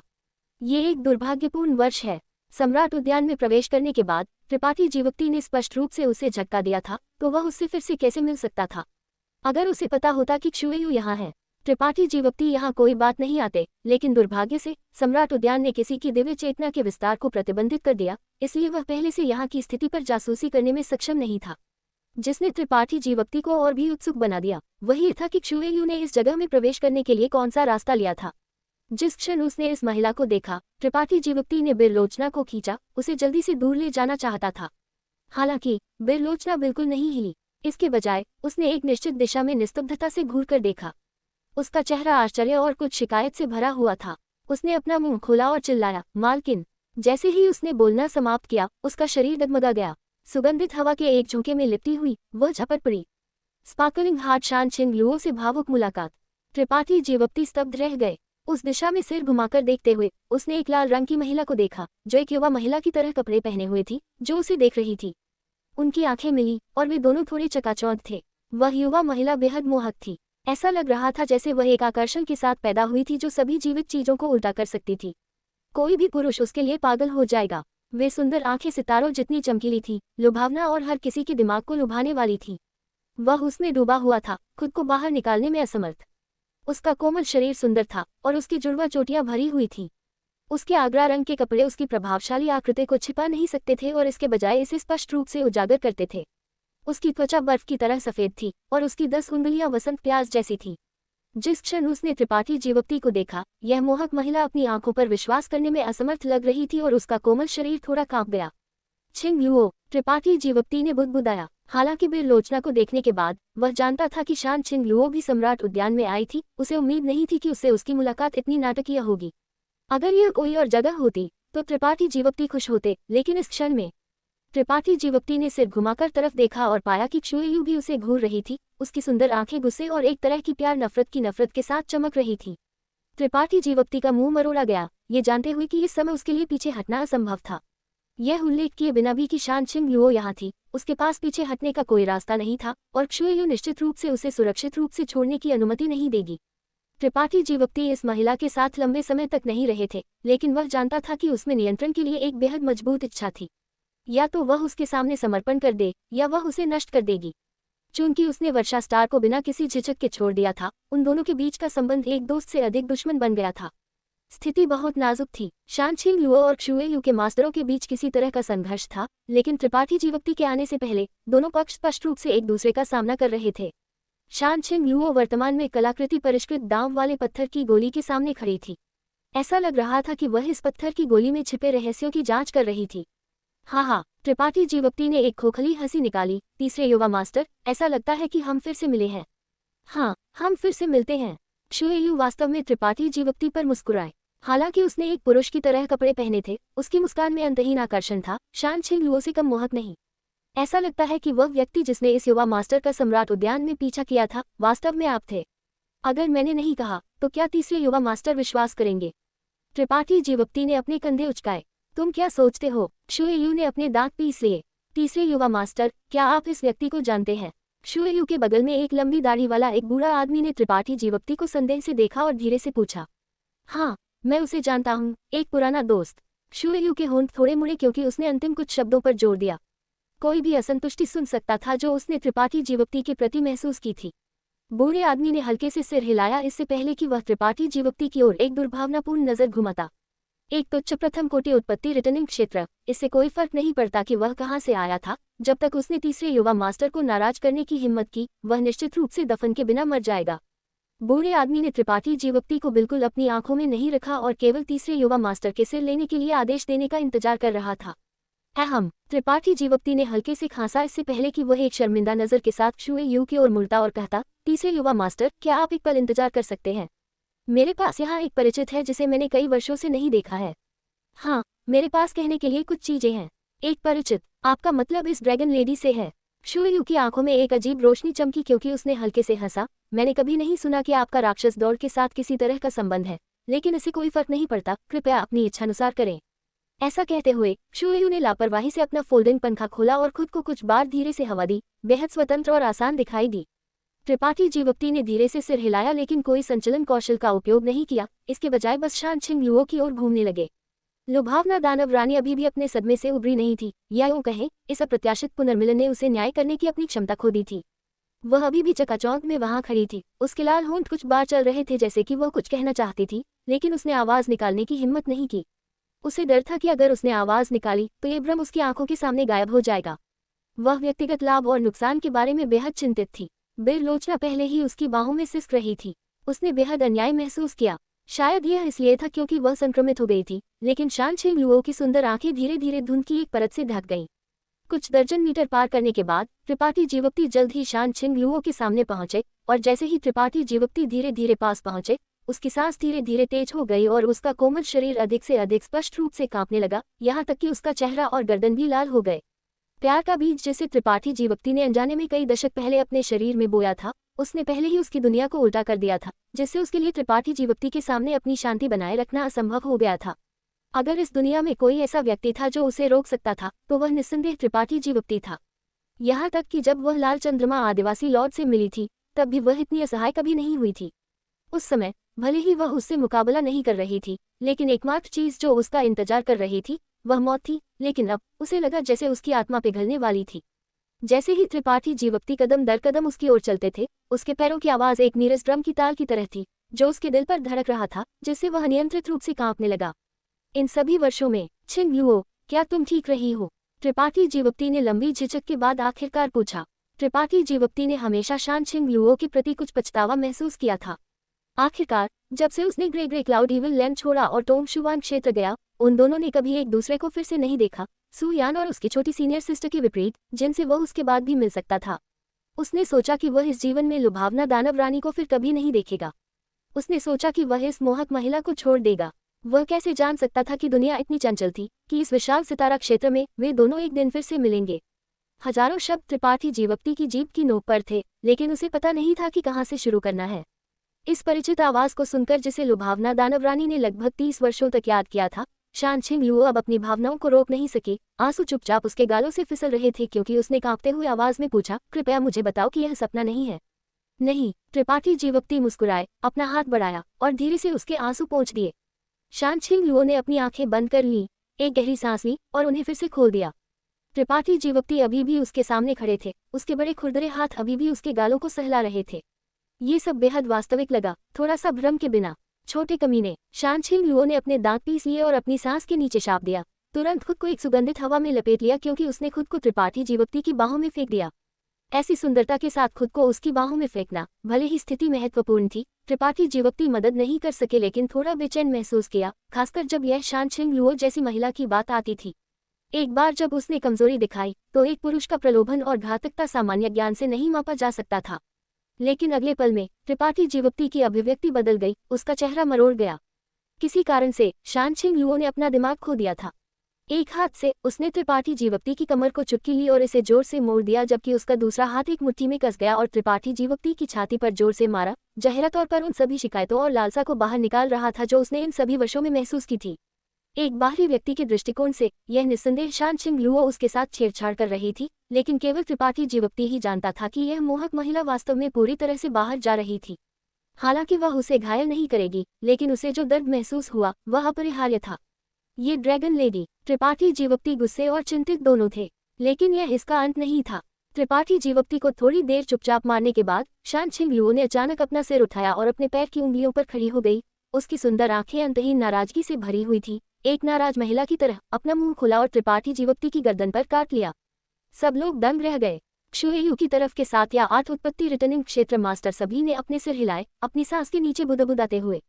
इतने सारे लोगों की निगरानी में वह वास्तव में इतनी बेशर्म और अनैतिक थी। ये राक्षसी वास्तव में एक राक्षसी थी, उसमें बिल्कुल भी शर्म की भावना नहीं थी। जहां तक उस छोटे बव्वा की बात है जिसे ड्रैगन लेडी द्वारा उलझाया जा रहा था, ये स्पष्ट था कि वह एक अच्छा व्यक्ति नहीं था। युवा मास्टर क्षुएयू इस व्यक्ति को कैसे जानता था? तीसरे युवा मास्टर ने हमेशा आत्म अनुशासन किया था और एक बिल्ली या कुत्ते के साथ दोस्ती नहीं करेंगे। ऐसे व्यक्ति को तीसरे युवा मास्टर की आंखों में नहीं रखा जाना चाहिए। बस किसी ने अचानक चिल्लाया। क्षुएयू इसे और बर्दाश्त नहीं कर सकी। ये ठीक था कि वे हर किसी के सामने छेड़छाड़ कर रहे थे, लेकिन अगर चीजें विकसित होती रहीं तो वह व्यभिचारी जोड़ा और भी आगे बढ़ जाएगा। क्षुएयू इसे कैसे सहन कर सकती थी? त्रिपाठी जीवक्ति और शान छिंग लुओ का अप्रत्याशित पुनर्मिलन क्षुएयू और उसके लोगों के सामने होता है, और क्षुएयू ने उन्हें रोकने के लिए चिल्लाया है। जरूर, मैं कहानी जारी रखता हूँ। एपिसोड 1468, फायर क्षुएयू का क्रोध और बेतुकी मान। हालांकि क्षुएयू और त्रिपाठी जीवक्ति एक बार मृत सितारे पर नग्न गले मिले थे, वह जगह एक बंजर भूमि थी जहां कोई दर्शक नहीं था, तो वह इस दृश्य से कैसे तुलना कर सकता है? इतना ही नहीं, त्रिपाठी जीवक्ति को विरोध न करते हुए और ड्रैगन लेडी को मनमानी करने की अनुमति देते हुए देखकर क्षुएयू ने महसूस किया कि उसके फेफड़े फट रहे हैं। उसका शरीर कांप रहा था क्योंकि उसने अपनी मुट्ठी इतनी कसकर भींची हुई थी कि उसके जोड़ सफेद हो गए थे, और सहन न कर पाने पर क्षुएयू गुस्से में भड़क उठी।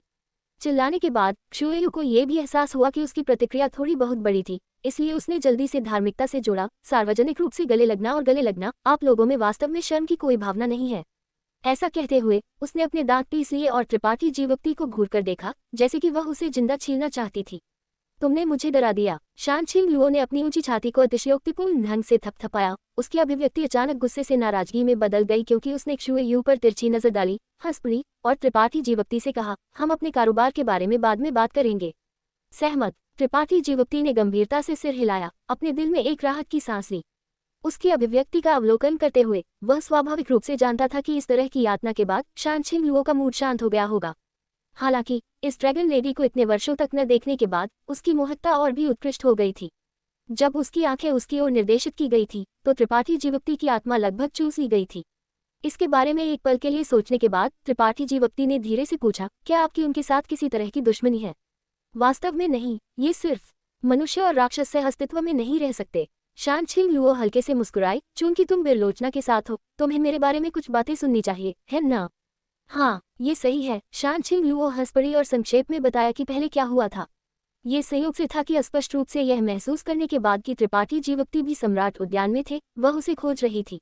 जैसे वे त्रिपाठी जीवक्ति के ठिकाने की तलाश कर रहे थे, सम्राट उद्यान में गहराई तक जा रहे थे और अनजाने में इस जगह पर आ रहे थे, इस महल के अंदर पत्थर का टीला खोज रहे थे। जब वे इसके रहस्यों की जांच कर रहे थे, क्षुएयू लोगों के एक समूह को अंदर ले आई। फिर त्रिपाठी जीवक्ति और बिरलोचना आए और उसे और क्षुएयू के लोगों को लड़ने का समय भी नहीं मिला। क्या ऐसा है? त्रिपाठी जीवक्ति ने उसकी कहानी सुनी और धीरे से सिर हिलाया। उसके दिमाग में पहले से ही एक योजना थी। चूंकि दोनों पक्षों के बीच कोई गहरी नफरत नहीं थी, यहाँ लड़ाई शुरू करने की कोई जरूरत नहीं थी। ये सब सोचते हुए उसने अपना सिर उठाया और क्षुएयू पर मुस्कुराया। तीसरे युवा मास्टर, जैसा कि कहा जाता है, बेहतर नहीं है। ये भाग्य है कि हम यहाँ मिलने में सक्षम हैं। हम इस मामले को क्यों नहीं समाप्त कर देते? जरूर, अप्रत्याशित रूप से उसने कहा। क्षुएयू वास्तव में इतनी सहजता से सहमत हो गई कि त्रिपाठी जीवक्ति भी स्तब्ध रह गए। लेकिन जल्द ही क्षुएयू ने सिर हिलाया। लेकिन जल्द ही त्रिपाठी जीवप्ती की भौहें तन गईं। चूंकि क्षुएयु इतनी जल्दी सहमत हो गई थी तो कोई और उद्देश्य होना चाहिए। जरूर। क्षुएयु एक मुस्कान के साथ त्रिपाठी जीवप्ती को देखा और बिना किसी जल्दबाजी के कहा, चूंकि तुम और मैं एक दूसरे को लंबे समय से जानते हैं, ये युवा मास्टर तुम्हें शर्मिंदा नहीं करेगा। कहीं ऐसा न हो कि दूसरे कहें कि मेरी एंग्लो वाणिज्य कक्ष संख्याओं के साथ दूसरों को धमका रही है। लेकिन क्या? त्रिपाठी जीवप्ती ने अपनी आंखें सिकोड़ ली। इतने घबराओ मत। क्षुएयु हंस पड़ी। उसके चेहरे पर एक आत्मसंतुष्ट नजर थी। मेरा अनुरोध बहुत सरल है, मैं केवल एक व्यक्ति को चाहती हूँ। तुम एक व्यक्ति को चाहती हो? त्रिपाठी जीवप्ती का चेहरा डूब गया। तुम किसे चाहती हो? उसने अवचेतन रूप से शान छिंग लुओ की ओर देखा, ये सोचते हुए कि क्षुएयु लुभावना दानव रानी पर अपना गुस्सा निकाल रही थी। उपस्थित सभी ने ऐसा ही सोचा, जिसमें शान छिंग लुओ खुद शामिल थी।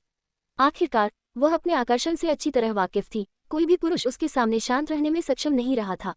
ये सुनकर वह हंस पड़ी और एक खिलते हुए फूल की तरह मुस्कुराए। मुझे खेद है युवा मास्टर, अगर तुम मुझे चाहते हो तो तुम निराश हो सकते हो। इस युवा मास्टर का पहले से ही एक प्रिय है और कई दर्जन वर्षों से इसके बारे में कड़ी मेहनत से सोच रहा है। अब जब हम आखिरकार फिर से मिले हैं तो मैं उससे अलग नहीं होंगी। ऐसा कहते हुए उसने अपनी बांह को फैलाया और इसे त्रिपाठी जीवप्ती की बांह के चारों ओर लपेट लिया। अपने कोमल शरीर को अत्यंत अंतरंग तरीके से त्रिपाठी जीवप्ती के खिलाफ दबाया। क्षुएयु की आंखों में एक अजीब रोशनी चमकी क्योंकि उसने अपने हाथ में फोल्डिंग पंखा बंद कर दिया और हंस पड़ी। शान छिंग लुओ को व्यंग्यात्मक रूप से देखते हुए, ड्रैगन लेडी, इस युवा मास्टर के सामने अपने बारे में बहुत ऊंचा मत सोचो। इस युवा मास्टर ने कब कहा कि वह तुम्हें रखना चाहता था? तुम्हारी त्वचा वास्तव में मोटी है। वह नहीं जानती थी क्यों, लेकिन वह शान छिंग लुओ का मजाक उड़ाने और उपहास करने के किसी भी अवसर को छोड़ना नहीं चाहती थी। अगर यह उसकी पिछली होती तो उसके लिए ऐसे विचार रखना असंभव होता। अरे, शान छिंग लुओ की खेती काफी अच्छी थी, लेकिन इस क्षण में वह शर्माए बिना नहीं रह सकी और स्तब्ध स्वर में पूछा, तो तुम किसे चाहती हो? जैसे ही उसने ये कहा, उसने बिरलोचना पर संदेह से नजर डाली, लेकिन बाद वाले ने जल्दी से अपना हाथ हिलाया, ये संकेत देते हुए कि वह और क्षुएयु पूरी तरह से अजनबी थे। इस युवा मास्टर को तुम्हारे बगल वाला आदमी चाहिए। क्षुएयु ने त्रिपाठी जीवप्ती को ठंडे होकर घूर कर देखा। उसके मुंह के कोने थोड़े ऊपर उठ गए क्योंकि उसने अपने हाथ में फोल्डिंग पंखा पकड़ा हुआ था और त्रिपाठी जीवप्ती पर इशारा किया, अगर तुम रुकते हो तो मैं इन दोनों महिलाओं को शर्मिंदा नहीं करूंगा। ये युवा मास्टर जैसा कहता है वैसा ही करेगा। हर किसी की आंखें त्रिपाठी जीवप्ती की ओर घूम गईं, ये सोचकर कि इन दो पुरुषों के बीच किस तरह की शिकायतें मौजूद थीं जो क्षुएयु को उसके सामने सुंदर महिला को छोड़ने और इसके बजाय त्रिपाठी जीवप्ती को रखने के लिए चुनने के लिए मजबूर कर सकती थी। जब तक वह एक आदमी था, वह महिला को चुनेगा।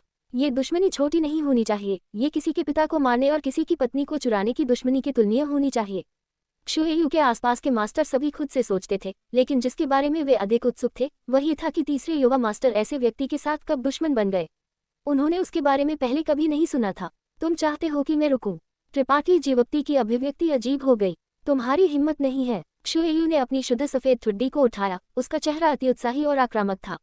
या क्या तुम कह रहे हो कि तुम दोषी हो? क्या मजाक है? मैं दोषी क्यों महसूस करूंगा? सबसे पहले, मैंने चोरी नहीं की, और दूसरा, मैंने लूटा नहीं। तुम कहने की हिम्मत करते हो कि तुमने चोरी नहीं की या लूटा नहीं? क्षुएयु का मूड अप्रत्याशित रूप से आंदोलित था। उसकी भौहें तन गई क्योंकि उसने त्रिपाठी जीवप्ती को घूर कर देखा। उसके शब्दों का अर्थ समझते हुए त्रिपाठी जीवप्ती ने एक खोखली हंसी निकाली। कई दर्जन मीटर की दूरी से क्षुएयु को घूर कर देखा, यह नहीं जानते हुए कि क्या कहना है। लंबे समय के बाद उसने आह भरी और उसे समझाने की कोशिश की, तीसरे युवा मास्टर, जबरदस्ती से मरोड़े गए खरबूजे मीठे नहीं होंगे, परेशान क्यों? तुम अपना रास्ता खुद चलो, मैं अपना पुल पार करूंगा। कुएं का पानी नदी के पानी में दखल नहीं देता। हर कोई शांति से एक साथ रह सकता है। वह कितना अच्छा होगा। अगर तुम वास्तव में मुझे मजबूर करना चाहते हो तो सबसे बुरा हम सब मौत तक लड़ सकते हैं। किसी का भी अच्छा अंत नहीं होगा। मौत तक लड़ना? क्षुएयु ने दुनिया में सबसे मजेदार मजाक सुना था। उसकी आंखों के कोने सिकुड़ रहे थे। क्या तुम्हें लगता है कि तुम्हारे पास अब ऐसा करने की योग्यता और क्षमता है? चाहे मेरे पास हो या न हो, एक बार जब तुम कोशिश करोगी तो तुम्हें पता चल जाएगा। त्रिपाठी जीवप्ती ने व्यंग्य किया। इसके अलावा ये केवल कुछ शब्दों की बात है। क्या तुम्हें लगता है कि तुम मुझे रोक सकती हो? क्षुएयु की अभिव्यक्ति बहुत बदल गई क्योंकि उसने चिल्लाया, तुम्हारी हिम्मत कैसे हुई? वह भी एक बेहद बुद्धिमान महिला थी। वह त्रिपाठी जीवप्ती के शब्दों में खतरे को कैसे नहीं समझ सकती थी। दूसरे पक्ष के शब्दों ने अभी अभी स्पष्ट रूप से संकेत दिया था कि वह अपना सबसे बड़ा रहस्य उजागर करना चाहता था, तो वह घबराई हुई कैसे नहीं हो सकती थी। मैं हिम्मत क्यों नहीं करूंगा? त्रिपाठी जीवप्ती गर्व से मुस्कुराए। किसी भी मामले में यह मेरे लिए कोई बड़ा नुकसान नहीं होगा, लेकिन तीसरे युवा मास्टर, तुम। हे, उसकी हंसी अर्थ से भरी हुई थी, जिससे क्षुएयु और भी घबरा गई। अगर तुमने ऐसा करने की हिम्मत की तो तुम्हें निश्चित रूप से पछतावा होगा। वह तीसरे युवा मास्टर के रवैया पर निर्भर करेगा, त्रिपाठी जीवप्ती ने शांत रूप से कहा। ऐसा लग रहा था जैसे जीत पहले से ही उसके हाथ में थी। मैं क्षुएयु एक पल के लिए निःशब्द थी। उसका सुंदर चेहरा इतना उदासीन था कि बर्फ की एक परत खुर्ची जा सकती थी। उसके चारों ओर के कई मास्टर अविश्वास में एक दूसरे को देखने में मदद नहीं कर सके। वे जानते थे कि तीसरे युवा मास्टर के तरीके कितने शक्तिशाली थे, लेकिन अब उसे वास्तव में एक अज्ञात प्रथम कोटि उत्पत्ति रिटर्निंग क्षेत्र द्वारा कुछ ही शब्दों से ऐसी कठिनाई में मजबूर किया जा रहा था। ऐसा लग रहा था जैसे उसे उसके हाथ की हथेली में खिलौना बनाया जा रहा था। ये कुछ ऐसा था जो पहले कभी नहीं हुआ था। दूसरे पक्ष के पास तीसरे युवा मास्टर पर किस तरह का ब्लैकमेल था जो उसे इतना सतर्क कर सकता था। कुछ समय के लिए तृतीय कोटि उत्पत्ति रिटर्निंग क्षेत्र मास्टर सभी उत्सुक थे। उनमें से प्रत्येक त्रिपाठी जीवोक्ति को इस रहस्य को प्रकट करने के लिए खुजली कर रहा था ताकि उनके संदेहों को हल किया जा सके। तीसरे युवा मास्टर उनके दिमाग में एक सही व्यक्ति थे, इसलिए स्वाभाविक रूप से वे उत्सुक थे कि क्या ऐसे व्यक्ति पर वास्तव में किसी तरह का ब्लैकमेल था। स्थिति एक पल में ठप हो गई, जिससे क्षुएयु का मूड उतार चढ़ाव आया। ये पहली बार था जब उसे ऐसी स्थिति का सामना करना पड़ा था जहां वह चुनाव नहीं कर सकती थी। त्रिपाठी जीवोक्ति और ड्रैगन लेडी को छोड़ने देना कुछ ऐसा था जिसे उसने पूरी तरह से इनकार कर दिया था। उस समय क्योंकि त्रिपाठी जीवोक्ति ने उसकी जान बचाई थी, उसने वर्षा स्टार छोड़ने से त्रिपाठी जीवोक्ति को नहीं रोका, लेकिन इतने वर्षों के बाद उसे हमेशा अपने फैसले पर पछतावा रहा था। उसे उस छोटे कमीने को छोड़ने नहीं देना चाहिए था और उसे कुछ साधनों का उपयोग करके उसे अपने पक्ष में बांधना चाहिए था और उसे उसकी सहायता करने के लिए मजबूर करना चाहिए था। इस दुनिया में उसके कुछ करीबी रिश्तेदारों के अलावा केवल वही उसका रहस्य जानता था, इसलिए उसे अपनी नज़र से दूर नहीं जाने देना चाहिए था। इतना ही नहीं, क्षुएयु को अपने आकर्षण पर पूरा भरोसा था, इसलिए जब तक समय बीतता वह उससे डर कैसे सकती थी कि वह उस पर नहीं पड़ेगा। उस समय वह न केवल उसके रहस्य को उजागर होने की संभावना से बचेगी, बल्कि वह उसका दिल और आत्मा भी पकड़ने में सक्षम होगी, एक तीर से दो शिकार करेगी। जैसे वह त्रिपाठी जीवोक्ति को छोड़ने नहीं देना चाहती थी। अगर उसने इस अवसर को खो दिया तो वह नहीं जानती थी कि वह इस बदमाश को फिर से कब देख पाएगी।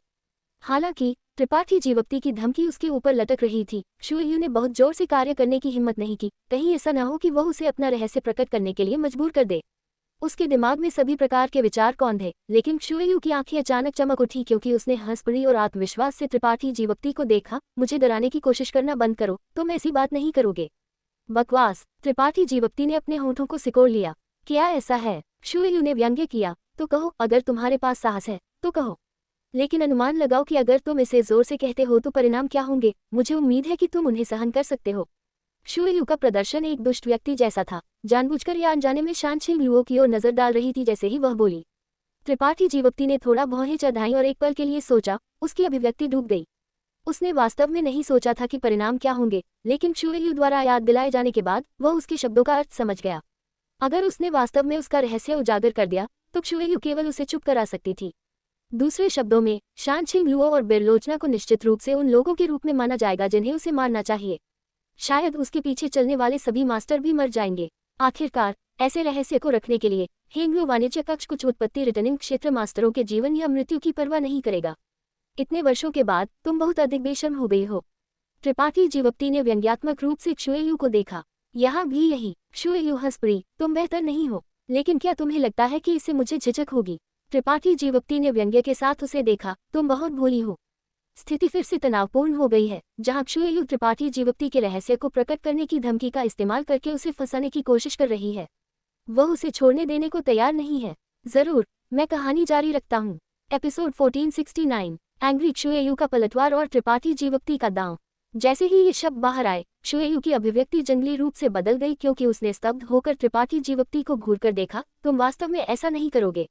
त्रिपाठी जीवोक्ति के होंठ एक व्यंग्य में सिकुड़ गए क्योंकि उसने ठंडे होकर सूंघा। मैंने पहले ही कहा था, सबसे बुरा, हम मौत तक लड़ेंगे। तुम्हारे लिए अब हमें जाने देना बहुत देर नहीं हुई है, अन्यथा। क्षुएयु का चेहरा तुरंत उदासीन हो गया। उसे उम्मीद नहीं थी कि त्रिपाठी जीवोक्ति इतने हठी होंगे। एक पल के लिए उसका दिल दुख और नाराजगी से भर गया क्योंकि उसका कोमल शरीर कांप गया। वह केवल चाहती थी कि वह उसके साथ चला जाए, उसे मारना नहीं। इसके विपरीत उसके लिए एक बड़ा अवसर इंतजार कर रहा था, तो वह इस हद तक विरोध क्यों कर रहा था? असंख्य लोग उसका पीछा करना चाहते थे लेकिन ऐसा करने में असमर्थ थे। वह अब उसकी ओर एक जैतून की शाखा बढ़ा रही थी, उसे जीतने की कोशिश कर रही थी, लेकिन उसका तरीका थोड़ा अतिउत्साही था। वह उसके दर्दनाक प्रयासों को क्यों नहीं समझ सकता था? जब से क्षुएयु का जन्म हुआ था, उसने राष्ट्रपति अपने पिता का सामना करने के अलावा कभी इतना निष्क्रिय नहीं रहा था। अंत में एक महिला अभी भी एक महिला थी। इससे कोई फर्क नहीं पड़ता कि उसने एक पुरुष की तरह कितना भी कपड़े पहने हों, यह अपरिहार्य था कि वह अपनी भावनाओं को अपने फैसलों को प्रभावित करने देगी। त्रिपाठी जीवोक्ति के अपमान के बजाय मौत को पसंद करने का रवैया देखकर उसकी अभिव्यक्ति शांत हो गई और उसने व्यंग्य किया, अपनी इच्छानुसार करो। अगर तुम वास्तव में ऐसा करते हो तो तुम्हारे और मेरे अलावा यहाँ हर कोई मर जाएगा। जैसे ही ये बयान बाहर आया, शुएयू के चारों ओर के उत्पत्ति रिटर्निंग क्षेत्र मास्टरों के चेहरे तेजी से बदल गए, क्योंकि उन्होंने घबराहट से त्रिपाठी जीवक्ति को घूर कर देखा। अच्छा अच्छा अच्छा। त्रिपाठी जीवक्ति भी गुस्से में हंसे, अपनी बांह को झटका दिया और एक कदम आगे बढ़ाया। उसने जोर से शुएयू को घूर कर देखा और शब्द दर शब्द कहा, तुम सब मेरी बात सुनो, तुम्हारे युवा मास्टर शुएयू का एक बड़ा रहस्य है और मैं तुम्हें बताऊंगा कि यह अभी क्या है। चीजों के इस बिंदु तक पहुंचने के साथ वह एक बाघ की सवारी कर रहा था और इसे प्रकट करने के अलावा कोई विकल्प नहीं था। शुएयू ने धीरे धीरे अपनी आंखें बंद कर ली और एक गहरी सांस ली। त्रिपाठी जीवक्ति को रोकने का कोई इरादा नहीं दिखाया। ऐसा लग रहा था कि उसने त्रिपाठी जीवक्ति के साथ अंत तक लड़ने का फैसला कर लिया था। दूसरी ओर उसके चारों ओर के उत्पत्ति रिटर्निंग क्षेत्र मास्टर सभी ने अजीब अभिव्यक्ति पहनी हुई थी। वे सभी व्यक्तिगत लाभ और नुकसान के बारे में चिंतित थे। शुएयू और त्रिपाठी जीवक्ति के बीच की बातचीत छिपी नहीं थी, इसलिए हर शब्द उन सभी द्वारा स्पष्ट रूप से सुना गया था। इस क्षण में वे कैसे नहीं जान सकते थे कि एक बार जब त्रिपाठी जीवक्ति वास्तव में इस रहस्य को उजागर कर देंगे तो वे वास्तव में फंस सकते हैं। कभी कभी भले ही किसी चीज का उनसे कोई लेना देना ना हो, बस इसे सुनने से उन्हें परेशानी हो सकती है, खासकर हेंग्रो वाणिज्य कक्ष जैसे विशालकाय के लिए। कई रहस्य थे जिन्हें रिसाव नहीं किया जा सकता था, लेकिन इसके विपरीत इन लोगों की उत्सुकता केवल बढ़ी। शानछिंग लुओ और बिरलोचना के लिए भी यही सच था। दोनों महिलाओं ने अपने कान खड़े किए और ध्यान से सुना। ये देखकर कि त्रिपाठी जीवक्ति इस तथाकथित बड़े रहस्य को प्रकट करने वाले थे, जैसे ही वह त्रिपाठी जीवक्ति को प्रकट करने वाले थे, वह मदद नहीं कर सके लेकिन चिल्लाया, यांग। वह इस घटना को कैसे देख सकता था? वह केवल त्रिपाठी जीवक्ति को इस बड़े रहस्य को प्रकट करने से पहले रोकना चाहता था, इसलिए जैसे ही उसने चिल्लाया, उसकी आकृति झिलमिला गई और त्रिपाठी जीवक्ति की ओर उड़ गई। उसका शरीर एक महान पेन की तरह हवा में ऊंचा हो गया जो अपने पंख फैला रहा था, जैसे कि वह त्रिपाठी जीवक्ति को एक ही झटके में मारना चाहता था। त्रिपाठी जीवक्ति ने उसकी ओर देखा भी नहीं, अपने दांत पीस लिए और जोर से सांस ली। तुम्हारे तीसरे युवा मास्टर शुएयू को ये पिता पसंद है। हाँ, इस पिता के साथ गहराई से प्यार में। जैसे ही ये शब्द बाहर आए, ये पृथ्वी को हिला देने वाला था। हर कोई दंग रह गया और शानछिंग लुओ और बिरलोचना मदद नहीं कर सकी, लेकिन अपने हाथों से अपने मुंह को ढक लिया। त्रिपाठी जीवक्ति और शुएयू के बीच नजर डाली। एक अजीब नजर उनकी सुंदर आंखों में चमकी। जहां तक लंबी दाढ़ी के 3 लतों वाले बूढ़े आदमी की बात है जो त्रिपाठी जीवक्ति की ओर दौड़ रहा था, वह दिगंगाया और हवा के बीच से गिर गया। वह घातक कदम जो वह तैयार कर रहा था दूर हो गया। जमीन पर उतरने के बाद उसकी आंखें चौड़ी हो गईं और उसके चेहरे पर एक खाली नजर दिखाई दी। हर किसी की आंखें लगभग सॉकेट से बाहर निकल गईं। ये खबर बहुत चौंकाने वाली थी। अशिष्टता। शुएयू के बगल में सुंदर महिला चिल्लाई, तीसरे युवा मास्टर कितने महान हैं। उनके चारों ओर इतनी सुंदर महिलाएं हैं, वह कैसे कर सकता था? सुंदर महिला ने झगड़ा किया क्योंकि उसने चुपके से शुएयू की ओर नजर डाली, केवल उसका चेहरा फीका पड़ने और उसकी आंखें बाहर निकलने के लिए। उसके चेहरे पर एक आश्चर्य की नजर दिखाई दी। हालांकि उसके चेहरे पर अभिव्यक्ति काफी अजीब थी, जैसे कि उसके विचार उजागर हो गए थे। क्या ये सच हो सकता है? सुंदर महिला का दिल कस गया। उनके चारों ओर इतनी सुंदर महिलाएं। त्रिपाठी जीवक्ति ने व्यंग्य किया, क्या तुमने उन्हें कभी किसी सुंदर महिला के साथ छेड़छाड़ करते देखा है? क्या तुमने उन्हें कभी किसी सुंदर महिला के साथ रात बिताते देखा है? जो उसने कहा वह सुनकर उत्पत्ति रिटर्निंग क्षेत्र मास्टर सभी ने दंग अभिव्यक्ति पहनी हुई थी, लेकिन ध्यान से सोचने के बाद उन्होंने पाया कि यह वास्तव में मामला था। हालांकि तीसरे युवा मास्टर विनम्र और सभी के प्रति विनम्र थे और उनकी मुस्कान एक वसंत हवा की तरह थी, हजारों युवा महिलाओं को आकर्षित करती थी। वह सितारा क्षेत्र में सबसे सुंदर युवा व्यक्ति थे। उनमें कभी महिलाओं की कमी नहीं थी और इससे कोई फर्क नहीं पड़ता कि वह कहाँ गए, हमेशा सुंदर महिलाएं होंगी जो खुद को उन पर फेंक देंगी और सद्भावना व्यक्त करने के लिए पहल करेगी। हालांकि उनका कभी भी उनमें से किसी के साथ कोई अंतरंग संपर्क नहीं था। अकेले उनमें से किसी के साथ रात बिताना छोड़ दें। इससे पहले हर किसी ने सोचा था कि तीसरे युवा मास्टर का अच्छा आत्मनियंत्रण था और उन्होंने खुद को साफ रखा था, लेकिन अब तीसरे युवा मास्टर और त्रिपाठी जीवक्ति के बीच की बातचीत के बारे में सोचते हुए कि एक जबरदस्ती से चुना गया खरबूजा मीठा नहीं होता है और इसी तरह और कैसे तीसरे युवा मास्टर केवल त्रिपाठी जीवक्ति को दूर ले जाना चाहते थे और मोहक के दूसरी तरफ छोड़ देते थे, हर कोई कमोबेश आश्वस्त था। क्या ऐसा हो सकता है कि तीसरे युवा मास्टर का वास्तव में एक विशेष यौन अभिविन्यास था? तीसरे युवा मास्टर को फिर से देखते हुए उसने पाया कि उसका चेहरा लाल हो गया था, स्पष्ट रूप से एक दोषी विवेक दिखा रहा था। सुंदर महिला ने कुछ भी कहने की हिम्मत नहीं की, अपने दिल में पछतावा और मनोरंजन दोनों महसूस कर रही थी। ऐसा अच्छा आदमी दूसरे आदमी के प्यार में कैसे पड़ सकता था? दूसरों की अभिव्यक्ति समान थी। ये लोग अनगिनत वर्षों तक जी चुके थे और सभी लोगों की अभिव्यक्ति को पढ़ने में बहुत अच्छे थे, इसलिए शुएयू की अभिव्यक्ति और रवैया स्थिति को समझाने के लिए पर्याप्त थे। सांस की हंसी का एक विस्फोट बाहर आया। ये शानछिंग लुओ थी जो इतनी जोर से हंस रही थी कि वह सीधी खड़ी नहीं हो सकती थी। जब ये हंसी शुएयू के कानों तक पहुंची तो उसने महसूस किया जैसे उसे पीठ में चाकू मारा जा रहा था। वह एक छेद ढूंढना चाहती थी जिसमें रेंग सके और फिर कभी किसी को न देखे। हालांकि वह एक महिला थी, बाहरी लोगों के सामने वह एक पुरुष थी, इसलिए त्रिपाठी जीवक्ति द्वारा इस तरह से बोला जाना वास्तव में बहुत शर्मनाक था। हालांकि उसे खंडन करने का साहस नहीं था, जिससे उसका नाजुक शरीर कांपने लगा और उसका खून खौलने लगा। त्रिपाठी जीवक्ति का कदम वास्तव में उसकी उम्मीदों से परे था। उसने वास्तव में नहीं सोचा था कि त्रिपाठी जीवक्ति इस हद तक बेशर्म हो सकते हैं, अपनी खुद की प्रतिष्ठा की बिल्कुल परवाह नहीं करते। तुम वास्तव में शातिर हो। शुएयू का चेहरा मरोड़ा गया, उसके माथे पर नसों में उभार आया। उसने अपने दांत पीस लिए और त्रिपाठी जीवक्ति को घूरकर देखा, चिल्लाते हुए, तुम इस युवा मास्टर को बदनाम करने की हिम्मत करते हो। चाहे ये बदनामी हो या नहीं, स्वर्ग जानेगा, तुम और मैं जानेंगे। त्रिपाठी जीवक्ति हंस पड़े। अच्छा। शुएयू का शरीर कांप गया क्योंकि उसने अपने दांत पीस लिए और अपना हाथ हिलाया। इन लोगों को मेरे लिए पकड़ो, खासकर इस बेशर्म कमीने को। यह युवा मास्टर उसका मुंह फाड़ देगा और उसे दुनिया के सभी अत्याचारों का स्वाद चखने देगा। कई उत्पत्ति रिटर्निंग क्षेत्र मास्टर स्तब्ध थे और चुपके से अपने दिल में शाप दिया। अतीत में जब तीसरे युवा मास्टर ने आदेश दिए थे तो वह कभी इतना दयालु नहीं हुआ था। आमतौर पर वह उन सभी को मार देता था, लेकिन आज वह वास्तव में उन्हें तीनों को जिंदा पकड़ने के लिए कहना चाहता था। स्पष्ट रूप से वह उन्हें चोट पहुंचाने के लिए तैयार नहीं था। ऐसा लग रहा था कि ये छोटा बव्वा बकवास नहीं कर रहा था, अन्यथा तीसरे युवा मास्टर के वर्तमान स्तर के गुस्से के साथ वह उन्हें जीवित कैसे रहने देता। इसके अलावा अगर यह वास्तव में बदनामी थी तो तीसरे युवा मास्टर के स्वभाव और खेती के साथ वह परवाह नहीं करेगा, अकेले गुस्सा करना छोड़ दें। 6 या 7 तृतीय कोटि उत्पत्ति रिटर्निंग क्षेत्र मास्टर ने एक दूसरे पर नजर डाली। वे सभी महसूस कर रहे थे कि यह मामला थोड़ा मुश्किल था। लंबी दाढ़ी वाला बूढ़ा आदमी जो इस समूह का नेता था चिल्लाया, हमें क्षमा करें। तभी दूसरों ने त्रिपाठी जीवक्ति और शानछिंग लुओ की ओर दौड़ लगाए। उनमें से प्रत्येक ने अपनी कलाकृतियां और गुप्त तकनीकें बुलाईं।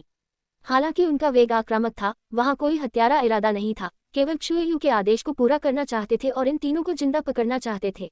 मूल रूप से उन्होंने सोचा था कि उनकी संख्या और ताकत के साथ इन तीनों को जिंदा पकड़ना बहुत आसान होगा। एकमात्र ऐसा व्यक्ति जिसके साथ निपटना मुश्किल होगा वह तृतीय कोटि ड्रैगन लेडी थी। लेकिन थोड़ी देर लड़ने के बाद हर किसी को एहसास हुआ कि वे बहुत भोले थे। कहने की जरूरत नहीं है, ड्रैगन लेडी ने अपने हाथ की लहर के साथ एक विशाल मकड़ी को बुलाने के लिए किसी तरह की रहस्यमय तकनीक का उपयोग किया था। इस मकड़ी ने आसमान को ढक लिया और लगभग पूरे महल को जलमग्न कर दिया। मकड़ियों के बीच शटल कर रही थी जैसे कि वे सपाट जमीन पर चल रहे थे। दूसरी ओर एक बार जब कोई इस मकड़ी के संपर्क में आया तो वे तुरंत रोके जाएंगे, जिससे उनके लिए चलना मुश्किल हो जाएगा। जैसे ही उन्होंने लड़ना शुरू किया, उनमें से एक को एक बड़ा नुकसान उठाना पड़ा और उसे दूसरे पक्ष की मकड़ी ने एक पकौड़ी की तरह लपेट लिया, भागने में असमर्थ। उसकी ताकत समझने योग्य थी। आखिरकार उसकी खेती में अंतर स्पष्ट था। लेकिन त्रिपाठी जीवक्ति नाम का आदमी काफी अद्भुत था। स्पष्ट रूप से वह केवल एक प्रथम कोटि उत्पत्ति रिटर्निंग क्षेत्र खेती करने वाला था, लेकिन उसके द्वारा किया गया हर कदम अविश्वसनीय रूप से घातक था। विशेष रूप से सुनहरे धागे जो उसने अपने हाथों से गोली मार दिए थे, शी के माध्यम से तोड़ने में सक्षम लग रहे थे। उसके सिर के ऊपर होविंग करने वाला अग्नि में लाल पक्षी, काली छड़ी पकड़े हुए पत्थर का विशालकाय और तलवार जो एक विशाल गहरे हरे रंग के ड्रैगन में बदल गई थी। वह वास्तव में अकेले 3 तृतीय कोटि उत्पत्ति रिटर्निंग क्षेत्र मास्टरों के खिलाफ लड़ने में सक्षम था और वह बिल्कुल भी नुकसान में नहीं था। ये व्यक्ति वास्तव में राक्षसी था। इसमें कोई आश्चर्य नहीं कि शुएयू का तीसरा युवा मास्टर उसके साथ अलग तरह से व्यवहार करेगा। तुलनात्मक रूप से बोलना, बेलोचना सबसे अस्पष्ट थी। हालांकि जिस क्षण लड़ाई शुरू हुई वह पहले ही मकड़ियों की परतों के पीछे छिप गई थी, अपनी आभा को छिपा रही थी। कोई नहीं जानता था कि वह कहाँ छिपी हुई थी। कभी कभी एक हमला उसके छिपाने की जगह से वार करेगा, लेकिन वह केवल एक संक्षिप्त क्षण के लिए दिखाई देगी, इससे पहले कि वह जल्दी से खुद को फिर से छिपा लेती। शुएयू किनारे से देखी, उसके चेहरे पर एक कड़वी मुस्कान दिखाई दी। पूरी ईमानदारी से त्रिपाठी जीवक्ति की चौंकाने वाली खबर ने वास्तव में उसे गुस्सा दिलाया, लेकिन उसने थोड़ा राहत भी महसूस किया। आखिरकार त्रिपाठी जीवक्ति ने उसका सबसे बड़ा रहस्य उजागर नहीं किया था। जैसे शुएयू बहुत दूर नहीं जाना चाहती थी। इस क्षण में दूरी पर खड़ी होकर और 10 से अधिक वर्षों के बाद त्रिपाठी जीवक्ति की वृद्धि को देखते हुए वह उत्साहित महसूस करने में मदद नहीं कर सकी और त्रिपाठी जीवक्ति को अपने पक्ष में रखने के लिए और भी अधिक दृढ़ संकल्पित थी। ऐसी प्रतिभा केवल हेंगलो वाणिज्य कक्ष में रहने से उसके पक्ष में वह सबसे अच्छा प्रशिक्षण प्राप्त कर सकता था, एक उज्जवल भविष्य हो सकता था और आगे जा सकता था। जहां तक उस ड्रैगन लेडी की बात है, शुएयू की आंखें शानछिंग लुओ की ओर घूम गईं। उसके चेहरे पर एक अनिच्छा की नजर थी। अतीत में उसने त्रिपाठी जीवक्ति के साथ कुछ समय बिताया था और जानती थी कि त्रिपाठी जीवक्ति के दिल में पहले से ही एक और महिला थी, इसलिए उसने गलती से सोचा था कि त्रिपाठी जीवक्ति ने वर्षास्तार क्यों छोड़ा था। इसका कारण शानछिंग लुओ के कारण था।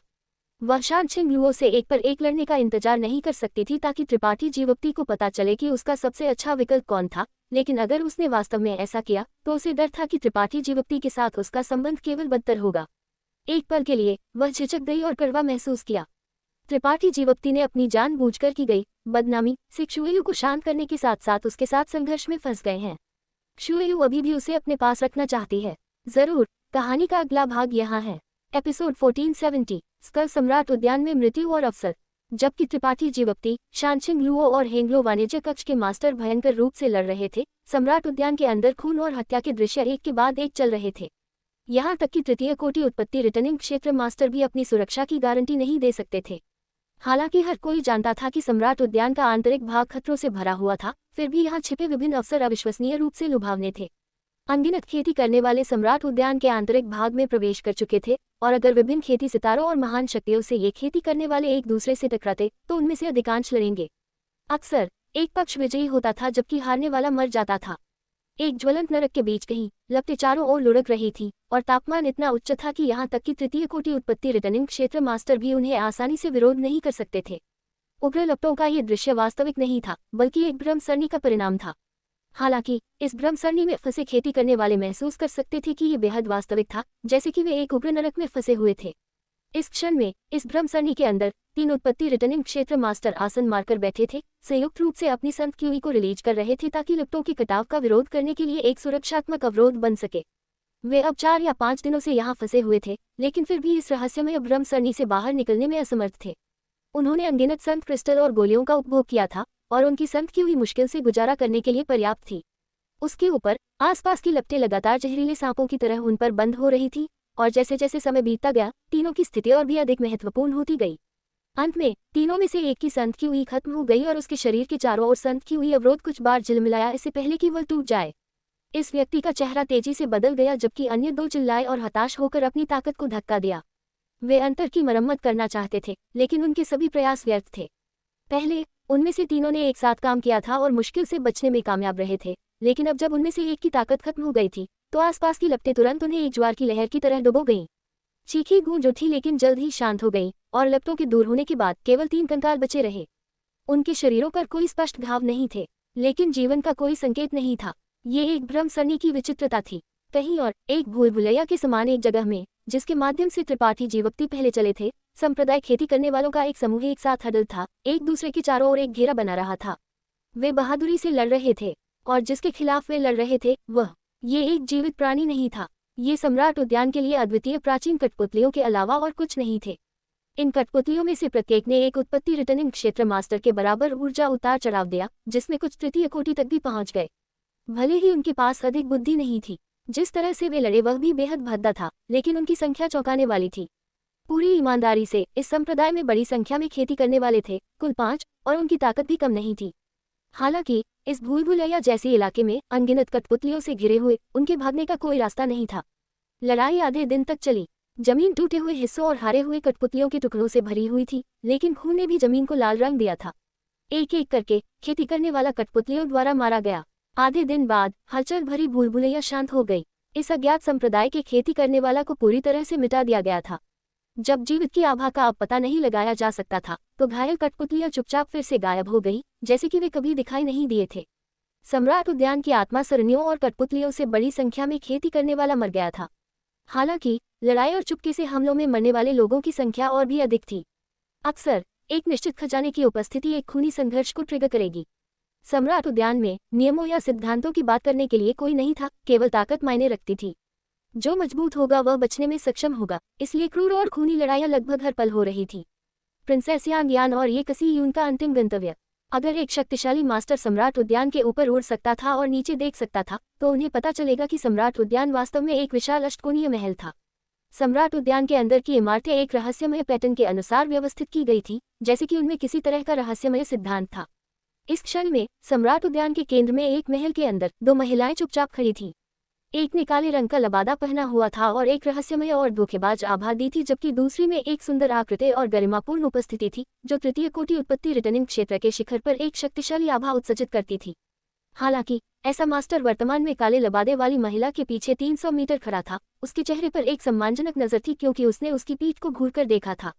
यांग यान और ये कसी यून, किसी को नहीं पता था कि वे महल में कब पहुंचे थे, नहीं वे जानते थे कि वे यहाँ किस लिए थे। हालांकि इन दो महिलाओं के साफ कपड़ों और शांत अभिव्यक्ति को देखते हुए ऐसा नहीं लग रहा था कि उन्हें रास्ते में कोई खतरा या लड़ाई का सामना करना पड़ा था। सम्राट उद्यान में उनके खिलाफ कोई बचाव नहीं था, जिससे उन्हें यहाँ आसानी से पहुंचने की अनुमति मिली। ये महल बेहद विशाल था, त्रिज्या में 10,000 मीटर से अधिक। हालांकि इस महल के अंदर केवल एक ही चीज थी, एक सफेद जेड क्रिस्टल ताबूत जो बहुत बड़ा नहीं था। इस सफेद जेड क्रिस्टल ताबूत का समर्थन करने वाली कोई शक्ति स्पष्ट रूप से नहीं थी, लेकिन यह अभी भी मध्य हवा में निलंबित था, जिससे इसे एक बेहद अजीब उपस्थिति मिली। यांग यान इस क्षण में इस सफेद जेड क्रिस्टल ताबूत के सामने खड़ी थी, एक जटिल अभिव्यक्ति के साथ चुपचाप इसके आंतरिक भाग को घूरकर देख रही थी। इस क्रिस्टल ताबूत के अंदर एक व्यक्ति था और उसकी आकृति को देखते हुए ये स्पष्ट रूप से एक महिला थी। हालांकि उसके चेहरे को देखते हुए ये यांग यान के समान था।